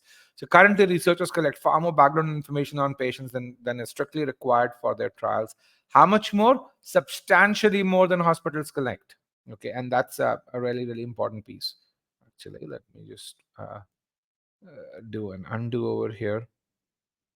uh, Substantially more than hospitals collect, thereby Thereby is a conclusion keyword, which means a result of which is that it leads to escalating costs of data collection, storage, and analysis. So the author, this is what the author is saying. Currently, they just collect so much information. The author agrees with it. The author says that, and they collect a lot of information, and that information, that increase in information collection, leads to increased costs, and these are the reasons for increased costs. Although, again, is a really important keyword. It's a contrast keyword. It means, you might go in the other direction. Although limiting information collection could increase the risk that researchers will overlook facts to a study. Okay, so this is classic, what we call as defense against weakener tactic. If you're proposing something and you think that the other party will attack it, you kind of attack it yourself and justify why that attack is not as relevant. So although limiting information collection could increase the risk, um, FNM assert, FNM contend, again the author doesn't, but the FNM contend that such risk, never entirely eliminable from research, would still be small in most cases. So again, first, that risk can never be reduced to zero. Never entirely eliminable means never be reduced to zero. And the second is it's fairly small. Only is also a very critical keyword. Although in this passage, uh, there's not a direct inference question, but I could fairly easily create 10 more questions on this based on just this passage that are not there. Only in research and entirely new treatments or new and unexpected variables are likely to arise. So it's like only that one segment of treatments can be get new variables, where what you might infer is that collecting far more information could probably be useful, but that's just one subset of it. Okay, so there's a proposal by FNM where they want to improve medical research. Currently, there's a lot more data collection collected than is needed, as per the author. That leads to increased costs. There's a negative of collecting less data, but those risks can't be removed, and only in that specific research is where unexpected variables might come in. So far, so good. You guys are with me? Okay. So essentially, you're talking about benefits of a simpler trial where you collect less information. FNM propose not only means there are going to be two things. There's also going to be a but also. So not only that researchers limit data collection on individual patients, but also that researchers enroll more patients in clinical trials, thereby again an outcome keyword, as a result of which obtaining a more representative sample of the total population under study. Again, really, really careful. More representative is a comparison here, which means that right now it's more representative than what happens today. So again, make sure you're careful about reading this. So it's saying, hey, maybe right now the representation level is X. You want to probably do X plus 40%. And if you do that, if you enroll more patients, that's what you're going to really do. Often means currently, researchers restrict, or and most times, researchers restrict study participation to patients who have no ailments besides those being studied. Okay, a treatment judged successful under these conditions can then again is a time keyword, means someone's done first you do X, then Y can then be evaluated under normal conditions. So when you look at this, you say, hey, there's a two-step process. You get these ideal group of patients. If the treatment successful for those, then you can really evaluate it under normal conditions overall. Okay, so the second proposal is to increase the size of the trial. And when you do that, what the author is saying is how it's going to be different. Currently, we kind of do it in two steps, and essentially we want to really see what getting a more representative sample would do. Let's see what it would do. Okay, broadening the range of participants, FNM suggests. Again, you can really see how the author is giving credit to FNM. He's not saying it's my suggestion, it's FNM's suggestion. Broadening the range of participants, FNM suggests, would enable researchers to evaluate a treatment's efficacy for diverse patients under various conditions. This is the detailed piece that's coming. And to evaluate means figure out the pros and cons, uh, its effectiveness for different patient subgroups. So essentially, when you broaden the range of trial participants, there'll be some benefits where you can really figure out the treatment's good or bad for various group of patients. That's kind of how I would take it. For example, so these are again, I've given a principle, now I'm giving an example. The value of a treatment for a progressive disease may vary according to a patient's stage of disease. All right, so a treatment could be more valuable for some patients who are in probably stage X versus stage Y. Okay, patients' ages may also affect. So there's these two variables that may impact essentially how good a treatment is for them. All right, um, so essentially, right now, I am just saying what's the value of enrolling a large group of participants would be. All right. So if you were to summarize this, you have simpler trials where, hey, we collect less data, and then we have larger trials, and larger trials will allow us to forego the two-step process, and we'll get more information about how effective the drug is. And again, we know the current scenario as well. All right, you guys with me still? So with that, let's kind of answer the questions. Main point. What's the main point of the passage? When you really just say, we have benefits of simpler trial, benefits of doing larger trials. So essentially, we are given two ways, two-pronged approach to improve medical research. That's essentially what it is. So two-pronged approach to improve medical research. One is do simpler trials. The second is do larger trials. Let's see what you guys polled over here. I'm going to put in, share the poll responses. Here's how you guys polled. For those of you who don't remember what they chose, you should be able to see that. Okay, first two, identifying two practices in medical research that may affect the accuracy of trials. Okay, we've not talked about the accuracy of trials at all.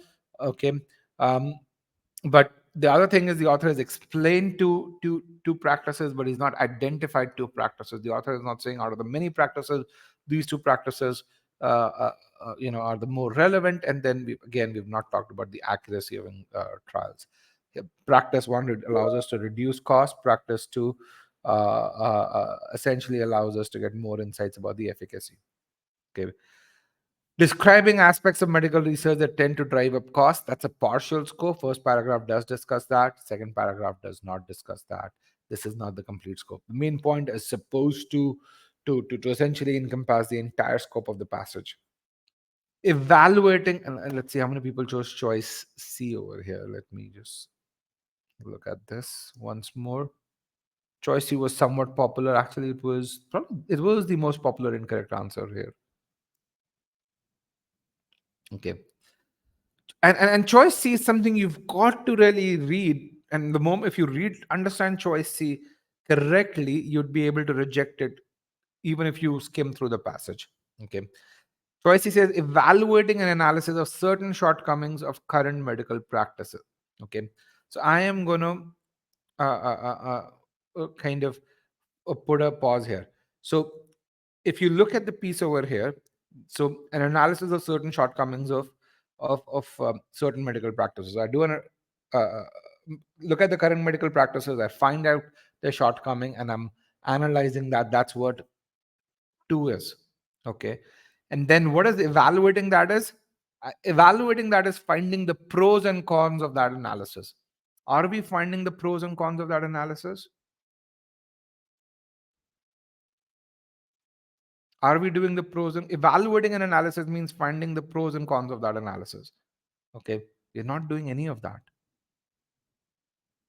Okay, because of which choice C is wrong.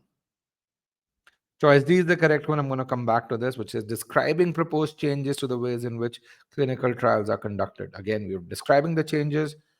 These changes are proposed ones. We don't know whether they'll happen or not, and there are changes to which clinical trials are currently connected. Okay.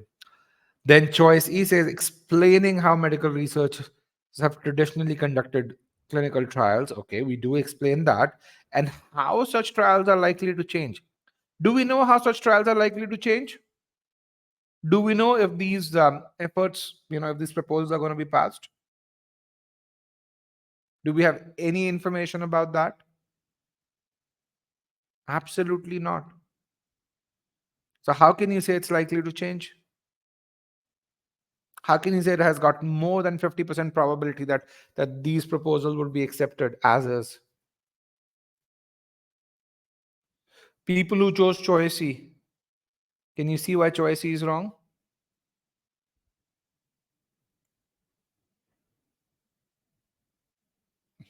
Okay. Those who made a mistake, about half of you made a mistake. What's your takeaway from this? Evaluating is pros and cons, yes. What else would evaluation be? When your teacher evaluates your exam, what is the teacher trying to do? They're trying to figure out, hey, which ones are correct, which ones are not correct. It's pros and cons. Evaluating anything is pros and cons. When you think about buying a house, you look at, when you're evaluating purchasing a purchase decision, you're looking at pros and cons of making a purchase. I'm going to lose this money. I won't be able to use this money for other purposes, but I'm going to have a much better life. Evaluation is always pros and cons. Think about any evaluation you've done in your life.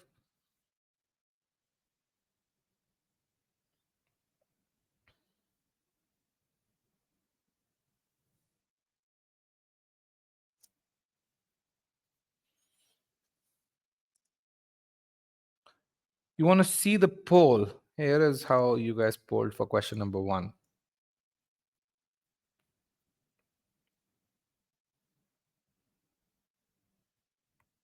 Okay. All right. Options initially begin to look correct, but when the next part isn't essentially true, so the mind kind of runs into a bias, happens with option A for me. Yes, that's really important. It does happen, absolutely. And you've got to really, and that's where the tick mark piece really helps. Really say, this part's correct, this part's correct, this part's correct. Hence, the whole thing is correct. Okay. So that's good takeaways that you guys have. When you look at choice C, is it describing proposed changes? Is the author describing those changes? What are those changes to the ways in which clinical trials are connected? Yes, that's absolutely true. These changes, proposed changes, are to the ways in which how we are conducting clinical trials today. And the author is describing what the proposals are. And that's absolutely correct. So this is correct, this is correct, this is correct, this is correct. So I'm going to mark this. That's kind of the way you've got to be deliberate about this. Let's look at question 2 over here. 56% of you got question 2 right. And and you can see choices C, D, and E are really popular. So we're going to focus on that, on those choices as well. Let's look at choice D. What can be inferred from the passage about a study of category of patients? Often researchers restrict study participation to patients who have no ailments. These are the ideal group of patients. So when you think about the inference, um, uh, uh, uh, uh, there are two inferences that, if you go back to the passage and if you go back to your understanding, there are two inferences that you can draw from this. One is the results are limiting, and the second is you have to have two steps, because you have this thing over here can then be evaluated. So it's you've got to do that second step.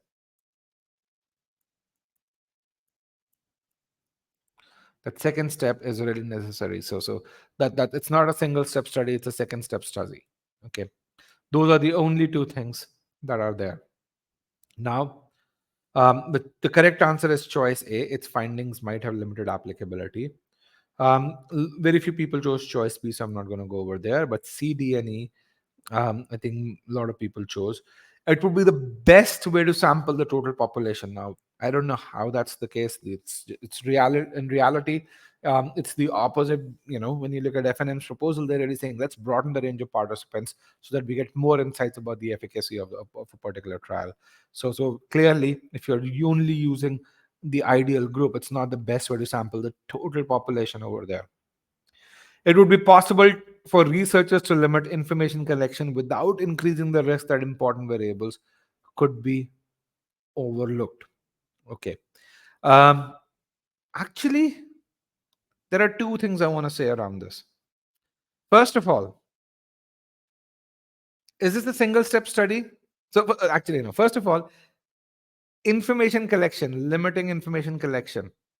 If you just go read as a manager, which paragraph is it considered in, first or second? This is D. I'm going to really discuss D. It's the second paragraph, right? In limiting information collection. Oh, sorry, first paragraph. Limiting information collection. This is studied in first paragraph. Where is this study? Ideal group of patients. Is that the second recommendation or the first recommendation? The second recommendation. So is limiting information collection even valid in this case? Not only, but also. Remember, the second paragraph started with propose not only this, but also this. So you're talking about second recommendation there. Okay. Now, the second piece, which is a larger inference. If you are only enrolling an ideal group of patients, then according to the information in the passage, are you not ignoring important variables such as the age, patient's age, or the stage? If I'm only including the ideal group of patients, then am I not ignoring age or stage of disease? I am, right? Because that's the benefit of enrolling a large group of patients. That's what's given to me. So either way you look at it, even in the context of paragraph 2, this is wrong. Choice D is wrong.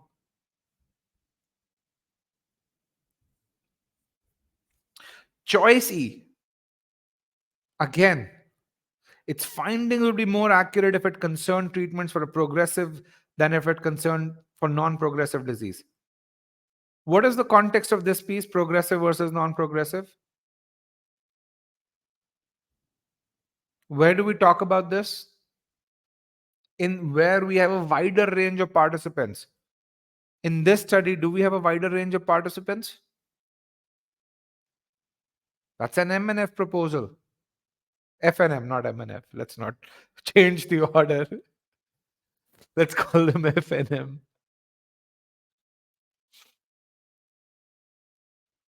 This one over here, that was FNM proposal. This is the current way of doing things. We are talking about the current way of doing things, not the FNM's proposed way of doing things. People who chose choice E did not consider that. They kind of mixed information in paragraph 2. Am I correct? How the paragraph 2 is structured, that wasn't clear to in your head, right? Read paragraph 2 again.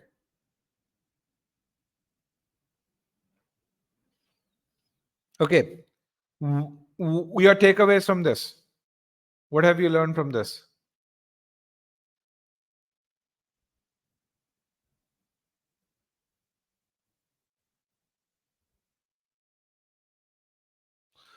You want to see the passage again? Sure. Let me give you the passage again. Here's the passage. I'll briefly give it to you.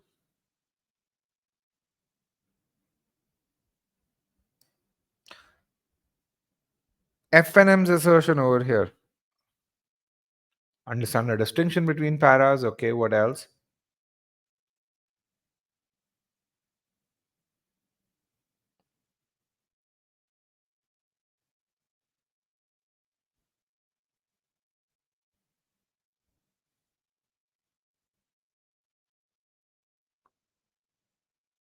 Verification of the placement helps in elimination. Yes. Not reading the answer correctly. Old research is proposed research. I understand the essence. All right. Good. Really, really good. Let's look at question 3 over here. You'll get the recording in an email in about 12 hours. Or in about 9 hours from now. I'm sorry. All right. And this question, reading the question statement is really important. It's about the same study. Often researchers restrict study participation to patients with no ailments besides those. That study would have which of the following advantages over the kind of study proposed by FNM? Okay. Or in other words, what we are really saying is what's the advantage of current way of doing things? In the current way, I'm only enrolling patients who have just that particular disease. That's an ideal group of patients. So essentially, if you have an ideal group of patients versus the proposed way is to increase the size of the trial to enroll everything, even people who don't have that particular disease, or people who have that disease and a couple of other diseases as well. So what's the the advantage of doing this versus this? Another thing which is there is, if I only enroll these people, my analysis is easier. Okay, here I have to do more involved analysis.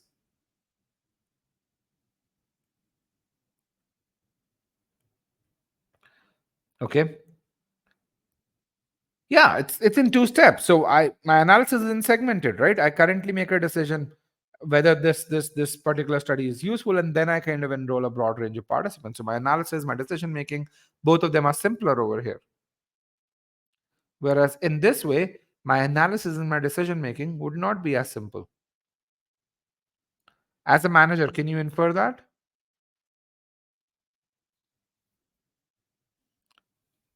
Right? If you only just do that, it's going to be simpler to analyze and make decisions. It may be more challenging to just get those people, but the benefit of that would be that that it's going to be simpler to do this. Okay. It doesn't mean you should do it. Let me just be very clear. A lot of people get confused with regards to this. Okay. Um, Working from home. So collaboration is more challenging while working from home, and this is where this is an example. So a lot of people ask, hey, how is this an advantage if the author has proposed against it? So when it comes to working from home, collaboration and that deep collaboration becomes more challenging. At the same time, it has the advantage of not being having to commute. And so in many ways, you get more out of your day, both either personally or professionally or both. So anything can have both advantages and disadvantages, which is why you actually go about evaluating it. um, okay, so let's look at how you guys polled on this. I think you guys did really well on this one. I think this question had the highest accuracy, if memory serves me right. Yeah, 68% accuracy, 59 of you answered it correctly. There's no really unpopular choice, because everything else is fewer than 10 people. Choice D is the most popular incorrect choice. Choice, some people feel like it would yield more data and its findings would be more accurate. Again, we don't know whether its findings would be more accurate. Accuracy is not discussed. And again, whether it would yield more data or not, that's not discussed in this context either. Again, you're mixing context. And you can really see same people, I think, most likely were mixing context in question number three, question number two, are doing that in question number three. Long-term cost versus it would cost less in the long term, though it would be expensive in the initial stages. Again, can't infer that. There's no mention of costs in the context of this. That was there only in para 1. This one's correct. Limiting the number of variables. Choice D again. It would help researchers identify subgroups of patients with secondary condition. Where does the author mention this? Who are the people who are choosing choice D? What are these people confused with? People who choose choice D? It's the same mistake. It's the same misunderstanding that the test has exposed. This is talked about in the context of F&M proposals, not the current way of doing things.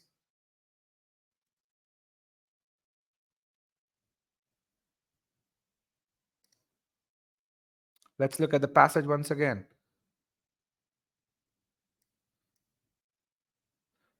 Broadening the range of trial participants, patient subgroups. This is in that proposal over here. Sorry. This is in the proposal here. Okay. Over here, there is nothing that talks about patient subgroups. Okay.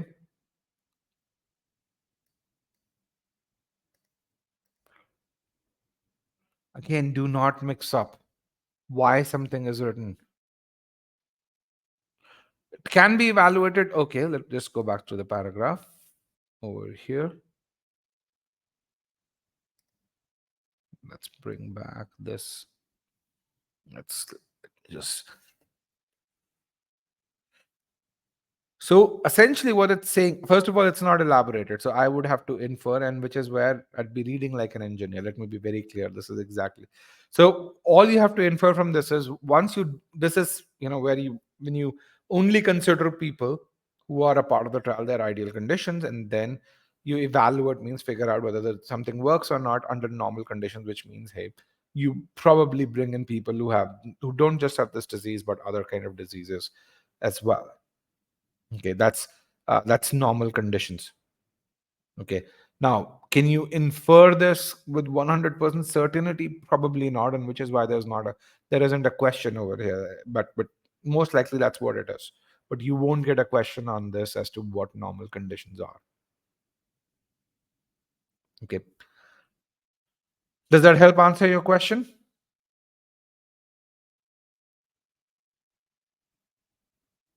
Okay. Sorry, the author mentions patients' ages in the line. Patients' ages may also affect a treatment's efficacy. What's the reason why the author has mentioned? Let's just bring in the poll question up.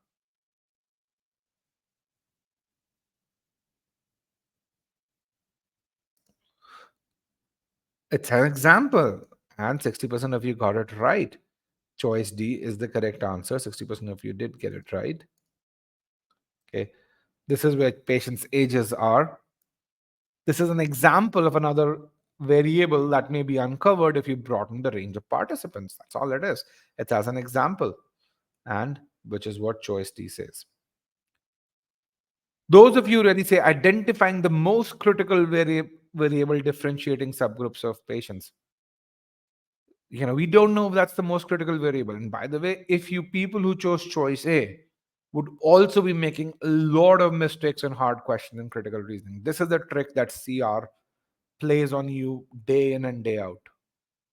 Am I correct? Those who chose choice A or choice B. I won't call it extreme. It's something that you can't infer. Okay. It's something that you can't infer. Cast doubt on the advisability of implementing FNM's proposal. This is the opposite. It's about the benefit of FNM's proposal. Indicate why progressive diseases may require different treatments at different stages. Do we have any idea of why progressive diseases would require different treatments at different stages? Does the author give you anything? The reasoning as to why progressive? No, absolutely not.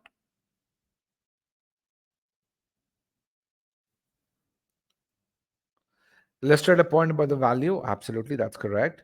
Substantiate means support an argument about problems inherent in enrolling a large number. Again, this and this are along the same line, that they go against what this example is about. If you chose one of these, you kind of didn't understand why something was written, because you're choosing the opposite of it. People who made a mistake here.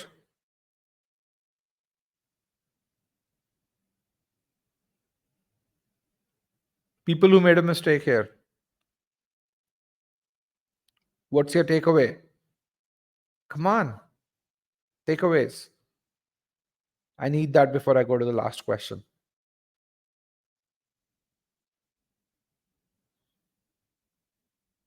How many of you have gotten 4 out of 5 correct so far?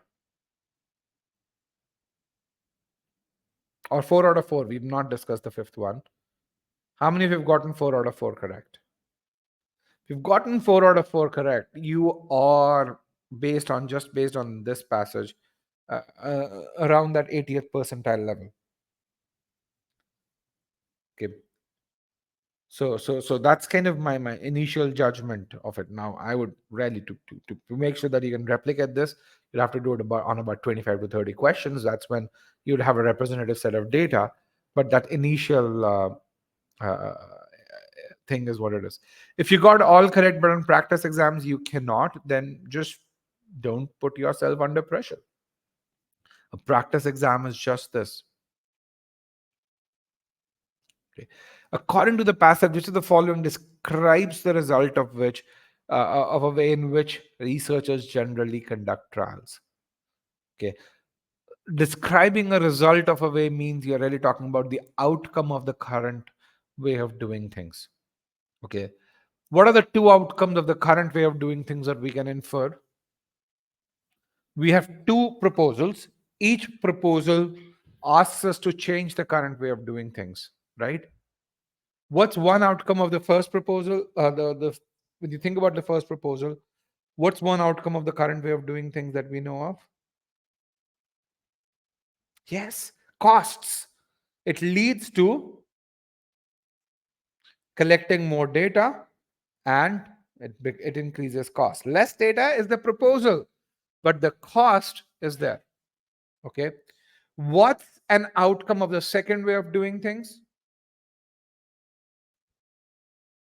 You have a two-step process first, where you first have a less representative sample, and then you've got to do the second step.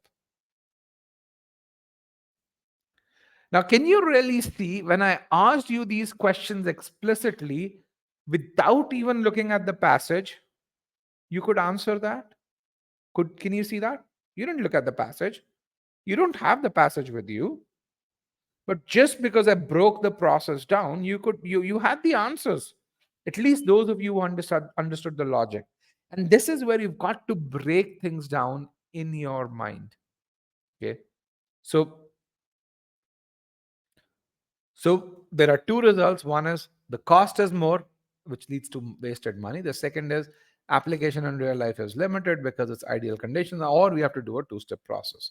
If you see any of that in our answer choices, that's kind of what we're going to really choose. Okay. Choice in question number 5, choice A really talks about that. I'm going to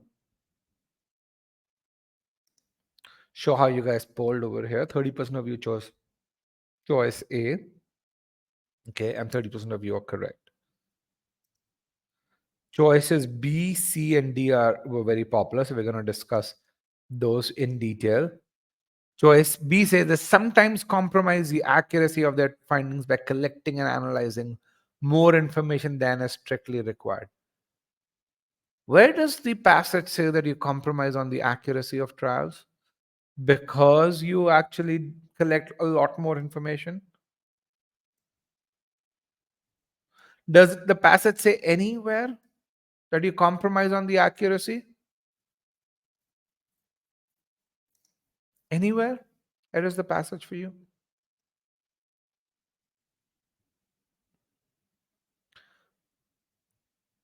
Inference from the last two steps, from the two, but how is that compromising the accuracy if you have a two-step process?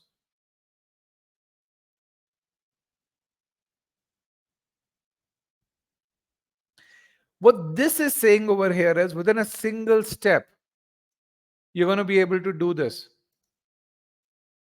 Here, you have to do a two-step process.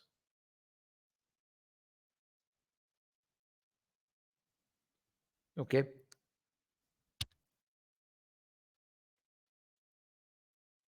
Here, it's a single step process. That's all this is saying.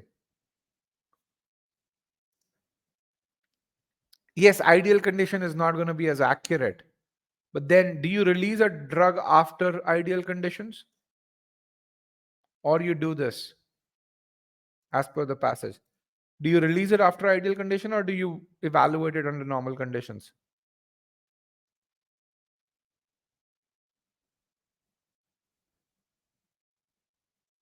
What do? You evaluate it under normal conditions, right? Let's look at choice C. They avoid the risk of overlooking variables that might affect their findings, even though doing so raises those research costs. What does avoiding something mean? You say, I avoided that highway. What does that mean?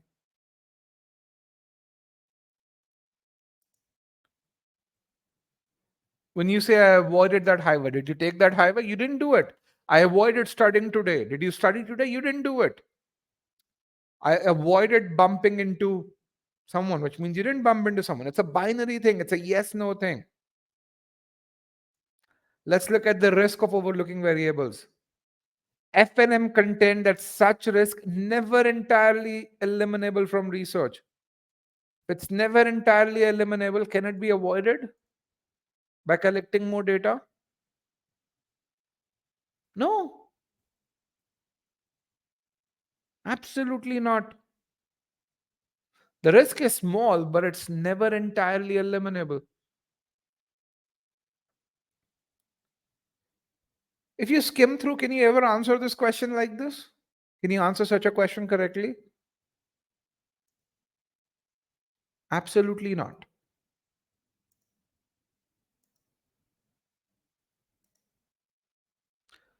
Choice D starts with a really important keyword. It says because that's a cause and effect keyword. Because they attempt to analyze too much information, they overlook facts that could emerge relevant to their studies. How do you get this? This is not discussed at all. This cause and effect relationship is not there. Say, hey, I'm analyzing too much information, so I'm going to ignore these things because I get lost in data. No. Does the passage discuss any of it? Absolutely not. Okay. So, what have you learned?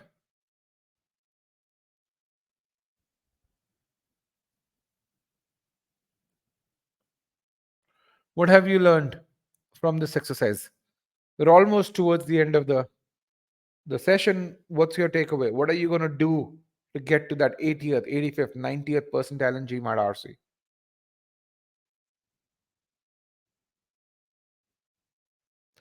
Pay attention to keywords. Okay, what else? Read slowly. Spend the time reading. Let speed be an outcome. Don't read for speed. Read for understanding. Read for building your visualization muscle. You do that, RC is going to be the thing that you love because it's the easiest thing to get 100% on. You've got to engage with that passage. And to do this, you've got to do one step at a time. You've got to master how you read slowly. And then you've got to look at where your weakness is and then focus on that area while reading slowly in that area. Okay. And not many people will tell you to read slowly. Okay. And for many of you, this is probably the first time you're hearing this, that you've got to read slowly. Most experts will tell you, I'm going to teach you tricks to get to the answer quickly. How many of you have heard that? I'm going to teach you tricks to answer questions correctly. There are no tricks on GMAT RC, or there are no tricks on the GMAT. If tricks work, those people would be delivering results. Okay. So here is what happens today with you guys. If you actually, here's what will happen if you spend more time after the first 7 to 8 passages. What you're going to find is for most passages, after you spend, you may take for the next 7 to 8 to 10 passages, you may even take 8 to 9 to 10 minutes to read the passage. But as you do that, you're building that visualization muscle. Okay.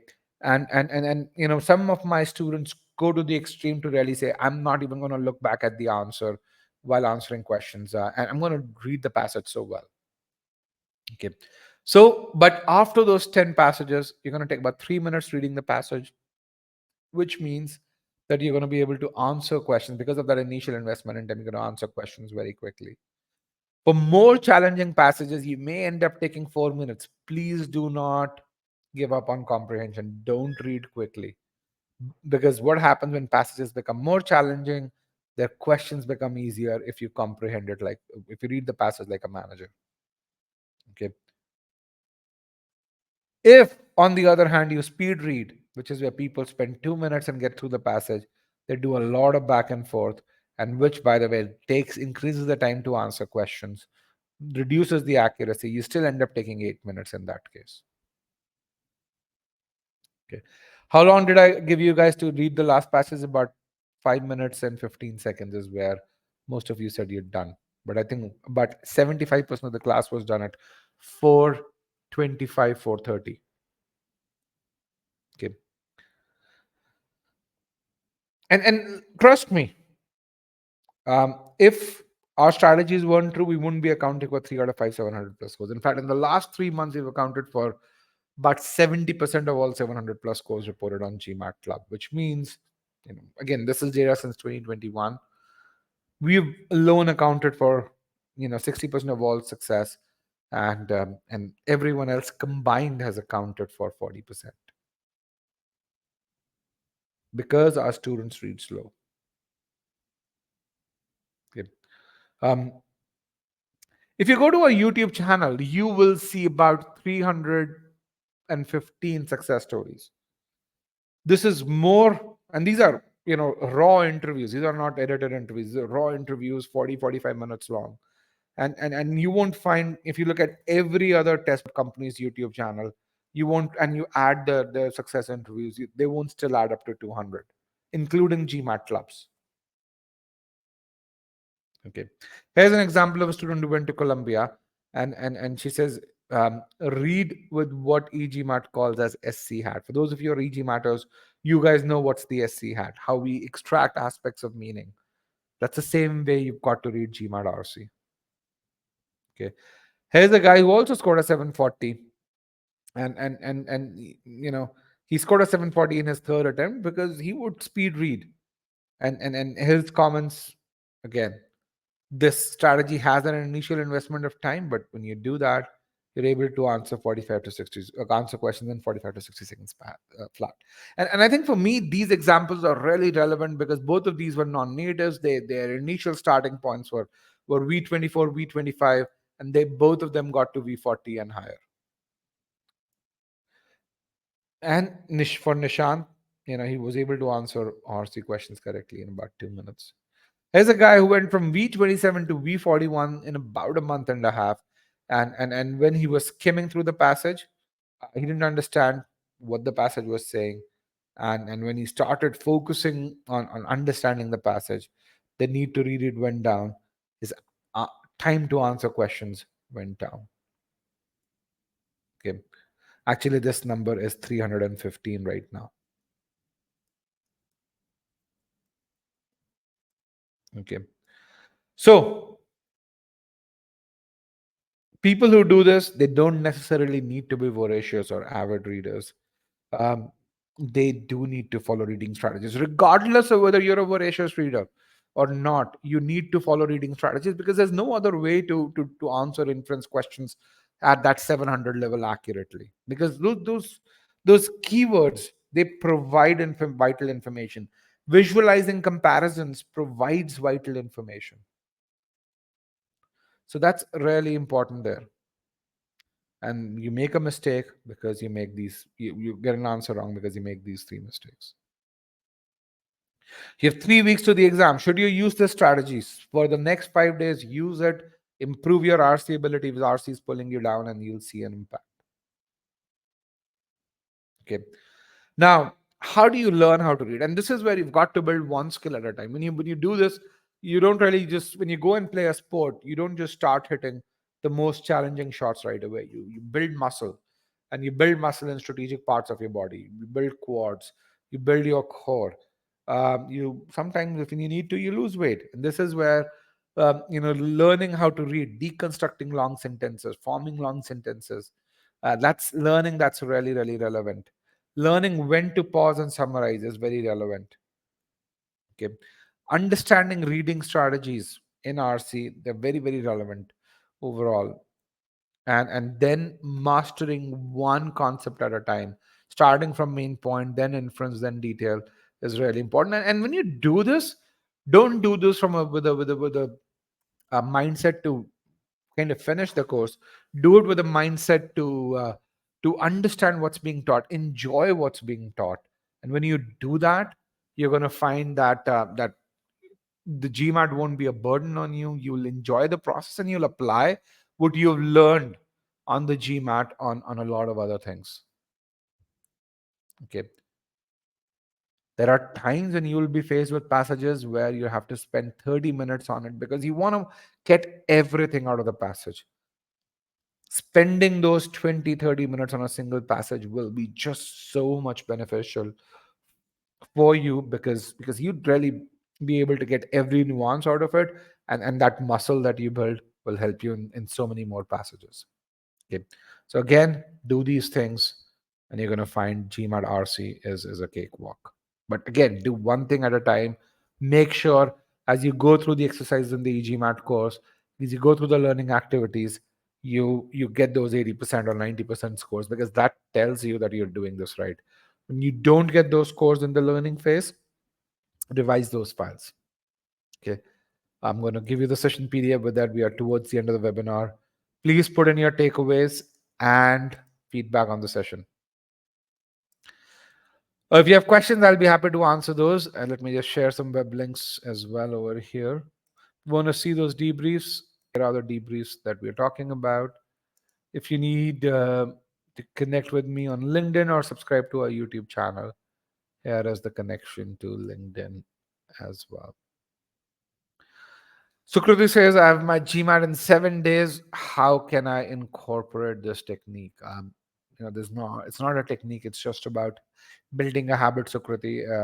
Spend 10 to 12 hours if you can spare. If it doesn't, I don't know what your plan is with regards to the next 7 days, but yeah, that's how I would recommend. Suggested newspapers to develop verbal. Only aspect of verbal that you can develop is the reading strategies aspect of RC, and that is where the only one. New York Times and Wall Street Journal are the only ones. Then The Economist is the other one that I'd recommend. Okay, guys, feedback in the short answer poll. What are your and learnings? Be really useful. Okay.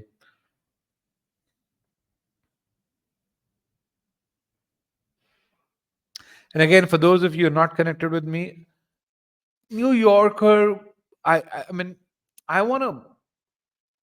I haven't evaluated it to the same degree as I've evaluated these newspapers. I've read it a couple of times, and I'm not impressed to the same degree as I am with New York Times or Wall Street Journal uh, and or The Economist. I mean, I trust the journalism there. I trust the precision in writing there. One thing that I don't want you to read is read content where keywords are written in not the most precise manner.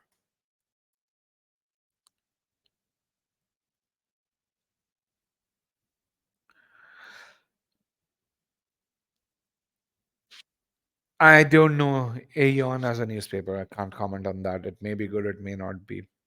So if you want to take the exam in October, buy either a 2 or a 4 month. If you have a 2 month, you can, extend it via monthly subscription. So that way we give you the flexibility. So lots and lots of people, but 60 to 70% of the people who buy a 2 month subscription, they end up extending it, and so that gives them the flexibility. Um, and for those of you who don't know, we offer a 7-day money back policy. I mean, so it tells them whether they should buy a 2 month or a 4 month. So so um so yeah, if you need a 3 month, buy a 2 month, and then buy an extension.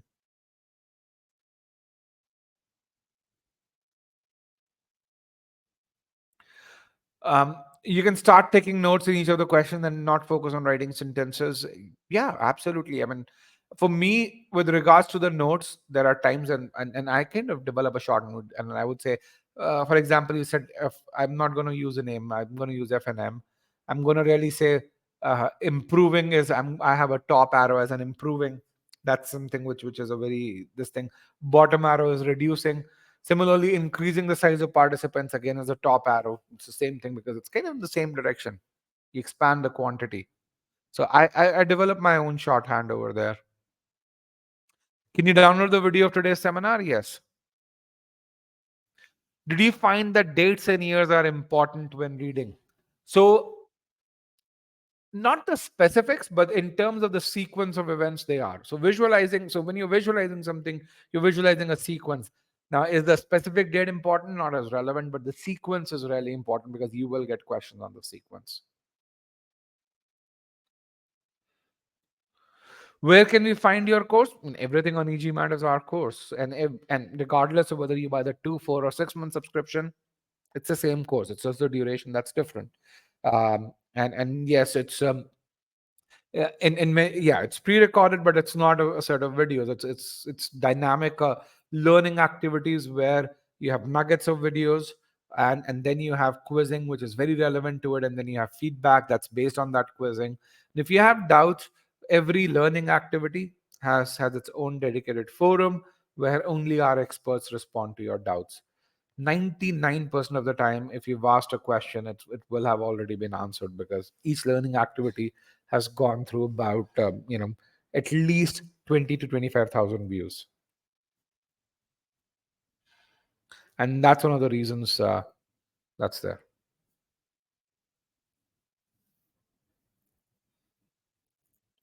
e-GMAT we've actually delivered more quant success in the last 3 months than everyone else. So we talked about 3 out of 5, 700 plus scores. When you look at Q49 or higher scores, that number is about 71%.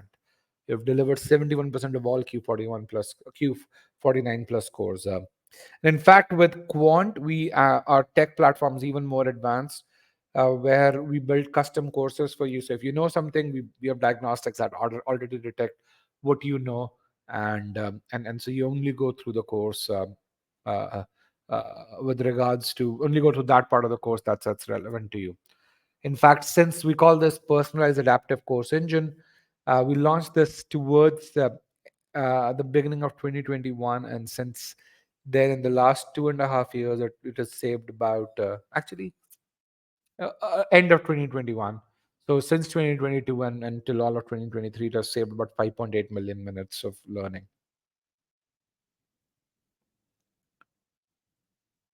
So yeah. All right, guys. Also, connect with Payal. Payal is a master course creator. Everything that you see over here is architected and authored by Payal. So she's also GMAT Club's #1 rated instructor. Okay. So with that, I want to thank everyone for joining me today. And for those of you who've joined from India, good evening and good night, or most likely you're going to go sleep, or if not, practice a couple of passages before you do so. And for those of you who joined us from Europe, still have, most of your evening with you. And for those of you who have joined us from the US, good afternoon if you're in the East Coast, or it's still morning for you. Go have breakfast if you are on the West Coast. South Africa. Cool. South Africa is where about 2.5 hours behind India, probably. Peru is I think central time zone or so. So you have a significant amount of your day, so apply that. We can take RC and quant separately. We sell just one course essentially. Yeah, whenever you buy something from e-GMAT, you get everything. You get our quant, our verbal courses, you get our analytics platform, you get our mocks, which give you ESR plus analysis. So you get everything with us. That way we make your decision fairly simple. And then, if you only need some help, you take the 2-month course, and that way you only focus on getting that. If you need a lot of help, you take a longer course. Essentially, if you need 100 points of improvement or less, then that's a 2-month course. If you need more than 100 points of improvement, then you take the 6-month course.